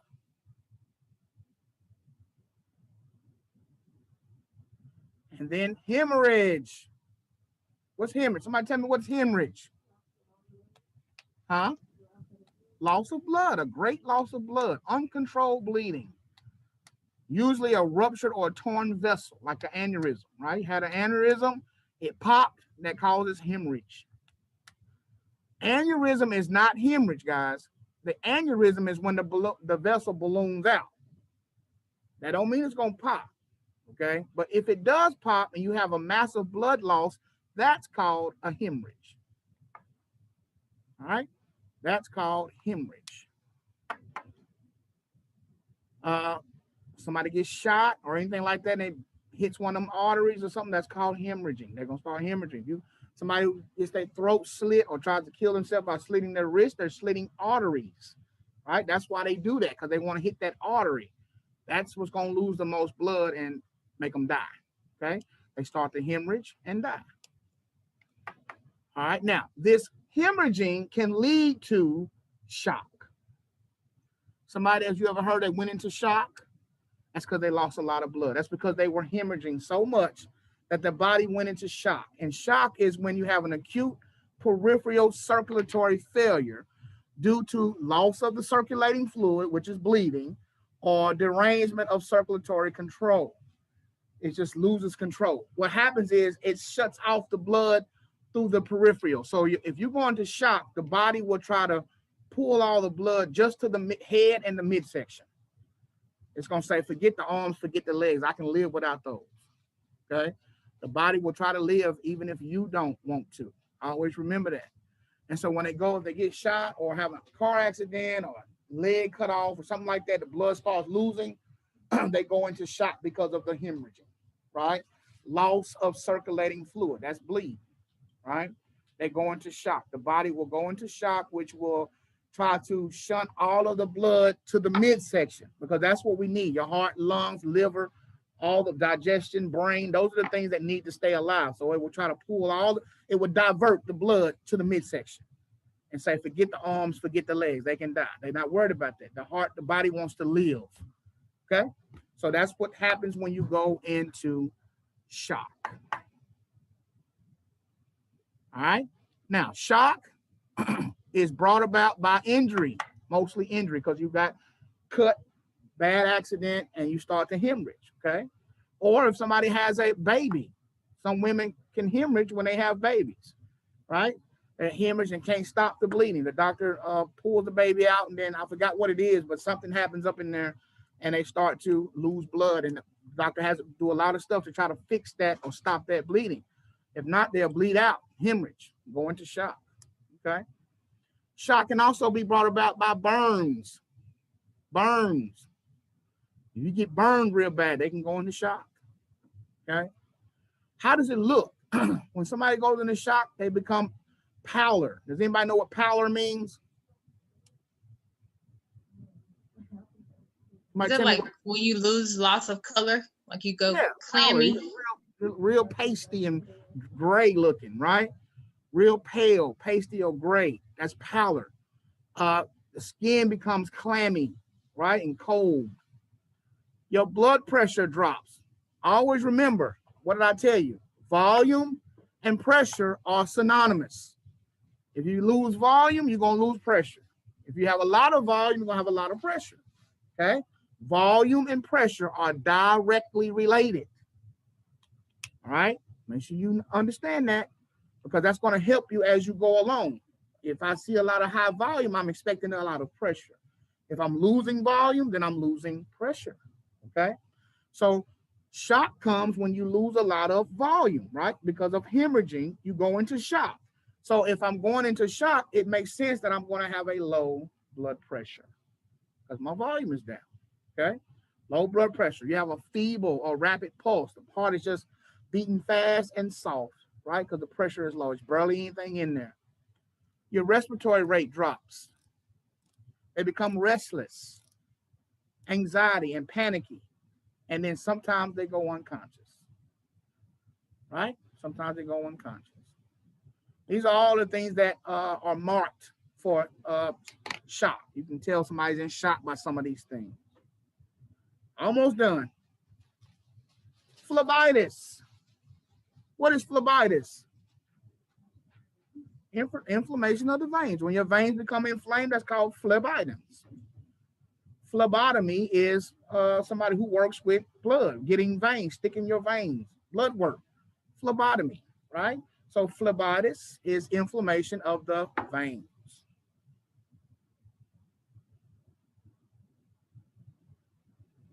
Number 8, a thrombus.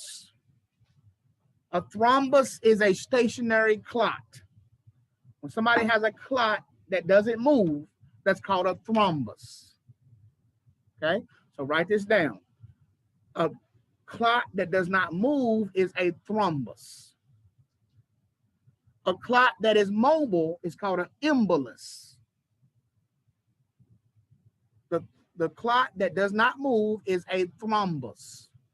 But a clot that is moving throughout the body is a embolus. That's when it's dangerous, because it will get trapped in your lungs and feel like a heart attack. That's called a pulmonary embolus. Feels like a heart attack. It'll drop you. Okay? A lot of times that happens when somebody has broken their leg or had a broke hip or broke arm, right? And they're healing. A lot of times that clotting and all that the body's trying to do to heal that bone in that area. Sometimes they'll have what's called a lot of blood clots in that area. And then you stand up one day and one of those blood clots becomes an embolus. Now it's traveling throughout the blood system and it's going to get trapped somewhere. Okay? It usually gets trapped in the lungs. And that's called a pulmonary embolus, which can kill you. Okay? So a thrombus is a clot that doesn't move, and an embolus is a clot that does move. Yep, they can break off and be free. Yep. All right. Of course, cardiac inflammation, we already talked about. This is simple. Endocarditis is inflamed in endocardium. Myocarditis is an inflamed heart muscle. And pericarditis is the inflamed pericardium, or the sac that the heart is in. Now, pericarditis, if not treated, will turn into cardiac tamponade.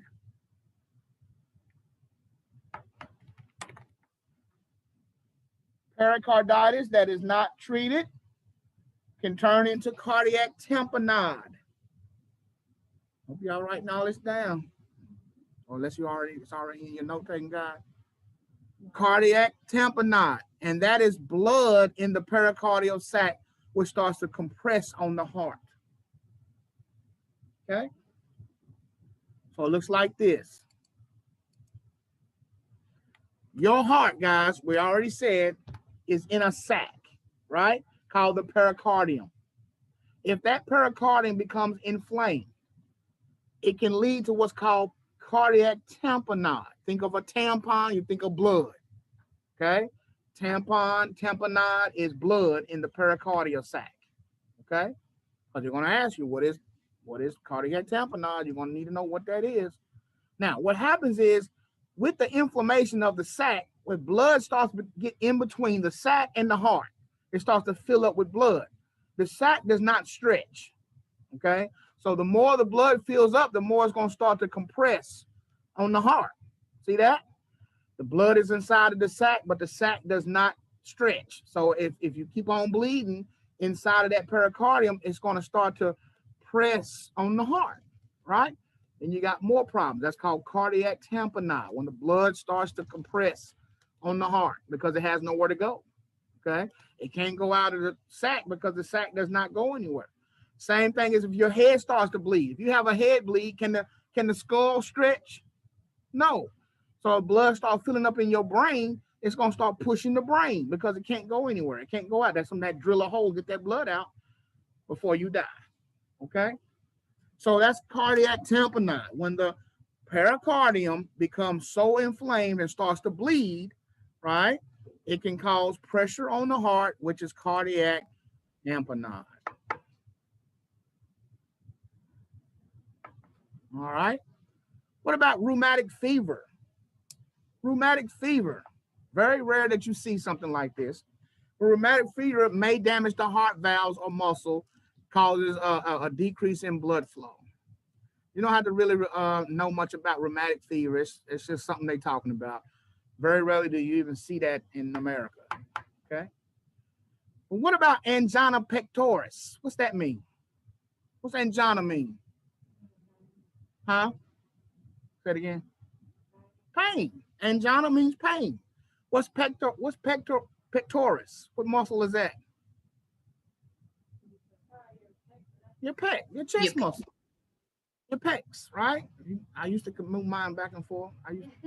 Right? Your pec muscles, right? Your pecs. So if your chest muscle is sore, that's angina pectoris. Simple. Pain of the chest muscle. All right? Pain located over the heart, either the left shoulder or in the jaw, right? Due to decreased blood supply. Oh, this is the pain you're feeling. When you start to have ischemia to the blood, to the muscle, it starts to hurt, right? Ischemia of the coronary artery. When that coronary artery starts to become ischemic and blood starts to become less to that muscle, to that heart, you're going to start feeling pain. You're feeling it die, okay? Angina starts coming after ischemia, okay? And you can feel it over your heart area. Sometimes you can feel it in your left shoulder pain. Sometimes people feel it in their jaw. They think the tooth is hurting when it's actually your heart. Okay? So be careful in how you treat your heart. All right, a little bit more and we'll be done. Let me see, you got congestive heart failure. Yeah, that's it. Last one, and we're done with cardiac AMP. Congestive heart failure. This is a left side heart failure. Write that down. Congestive heart failure is left side heart failure. It's caused by if somebody had a heart attack or ischemic heart disease or cardiomyopathy. It's basically impaired cardiac pumping. So congestive heart failure is the left side is not able to pump it to the body like it should, right? And what's going to happen if the left ventricle can't pump? What's going to happen with the blood? It's not going to get there, but it's also going to start doing what? Start to back up. Start to back up. So this is the left side now we're talking about. Right side is cor pulmonale. Right side of heart failure is cor pulmonale, which happens because of some kind of lung disease. Well, congestive heart failure can happen from a previous MI. Somebody had a heart attack or some kind of issue like that, which caused the left side to become weak. Now, the left side is the one doing the most work. It's got to pump blood all the way to the body with every beat. So if it gets weak, it's going to start being weaker. The blood is going to start to back up in the left ventricle, start to back up into the left atrium, and then start backing up into the, what are these? Pulmonary veins. Pulmonary veins. No, pulmonary. Yeah. Gonna start backing up into the pulmonary veins and then back into the, from the pulmonary veins, what's before the pulmonary veins? The lungs. It comes from the lungs to the pulmonary veins. So then you start to see an x-ray with fluid around the heart and in the lungs. Like, where's all that fluid coming from? That's congestive heart failure. You can see it in the x-ray because the blood and now the fluid is coming from the ventricle, backing up into the left atrium, backing up into the pulmonary veins, and backing back and dumping back into the lungs. They can't breathe. You can hear like gurgling sounds in just regular breathing. They're drowning in their own blood. Okay? That's congestive heart failure. We're going to have to give them diuretics, all kind of stuff to try to fix that. Okay? So CHF, which is congestive heart failure, that's CHF, right? CHF is congestive heart failure.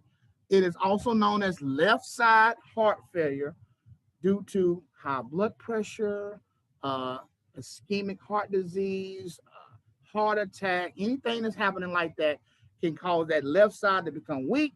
And if it can't be pumped like it's supposed to, it's going to start backing up. And you can see it in the x-ray. It's like a mirage of water around the heart and the lung area, edema, right? Mm-hmm.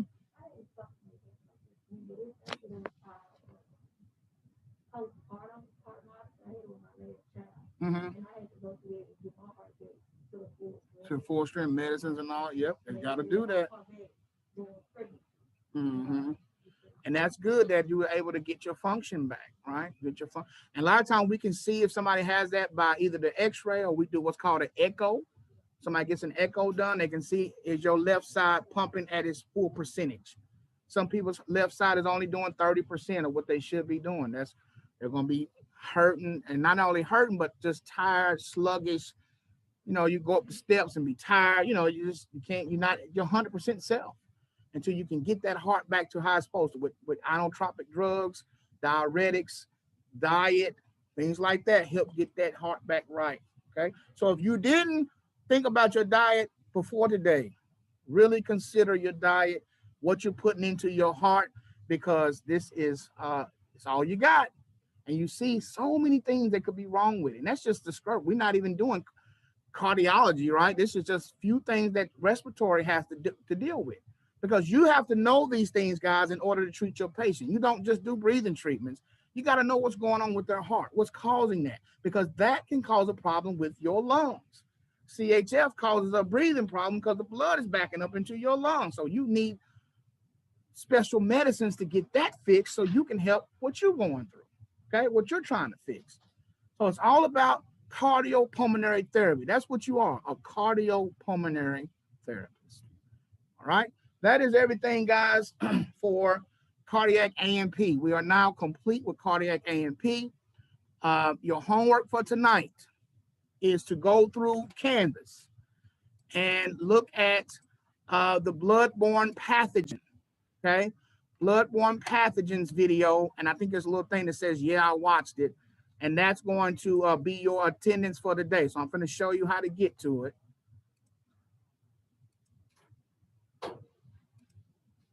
All right. You're going to go to modules.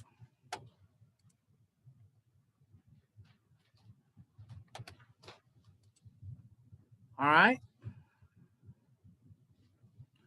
Go to your modules and see, make sure I got it open for you. All the way down to, there we go.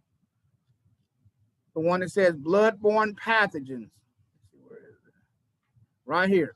It says bloodborne pathogen training. I'm going to open it up for you. All right.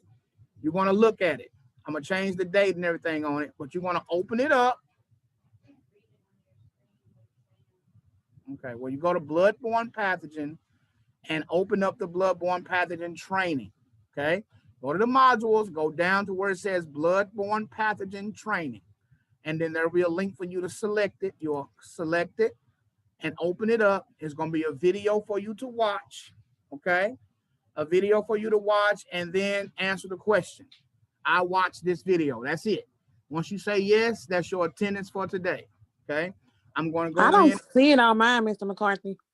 Well, you Yeah, might I have don't to. see the link on mine. You may have to refresh your screen because I just published it. It wasn't published. I just published it. So you'll probably have to refresh your screen so that you can see it. I'm going down here now and change the date. The date is due. All right, January. Today is the 11th. So 1/11, January 11th by midnight. Boom. I just changed it. Change this over here, available. January 11th. All right, until 11:59 p.m.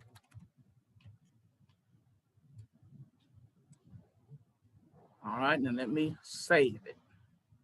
Now, it is now saved. That's your homework for tonight. You go over here to module, and you go down to bloodborne pathogens. Okay? It's saying that the quiz is locked now until at 11:59 p.m. Go down to bloodborne pathogen. I just changed it to today's date. You might have to refresh your screen again. Just don't try to do it while I'm talking. Just look at what I'm showing you, and then you can do it when I'm done, okay? Because I'm changing things as we go, and it's probably showing that on your screen until you refresh your canvas, right? I just changed it to make it available today until 11:59. All right. Now I'll make sure it's available. So when we get off the class today, it'll be available for you to do. That will be your assignment for tonight. Okay. And that will be your attendance. Tomorrow is everybody here during your time. Alpha students, be here at 1 o'clock, not 1:15, not 1:30, not 1:40. Be here at 1 o'clock because we got a lot to do. Okay. Omega students, you come at 4 o'clock on time. Be here at 4. All right. And that way we can get everything done. You have to also get your shots tomorrow. So you're going to come in, take your test, go get your shot, and then go to lab and go home. Okay. If you've already got your shot, then when you come do your lab and your test, you're done. Okay. That's Tuesday. Wednesday, we start RT 210C, which is pulmonary A&P. And now we got to jump all into the lungs and learn all about the lungs. All right. So we got a lot to do. Study tonight. I hope you studied over the weekend because the exam is tomorrow. All right. I will see you guys tomorrow at your respective times. Make sure you're dressed out. Your lab coat. You need a watch. You need your stethoscope. If you have the little pulse out thing, bring that as well. Okay. Fully dressed out for lab. We will be. I don't have my uniform until tomorrow. Okay. Well, you can get it tomorrow because lab is not till 1. And so try to get it tomorrow morning when they get here. Whatever you got to do. It's not a big deal. I mean, if you don't have it, you don't have it. But everybody that has their uniform, you need to make sure you're fully dressed out. Okay. All right, I'm going to get off of here now, and I'm going to go through, make sure that that bloodborne pathogen is open for you to take this evening. That will be your attendance for today.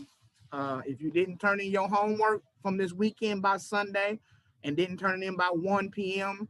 today, then you're absent for Friday. And I think it's only one student that didn't do it. I haven't talked to her. So other than that, I'll see you guys tomorrow fully dressed out. Study, study, study.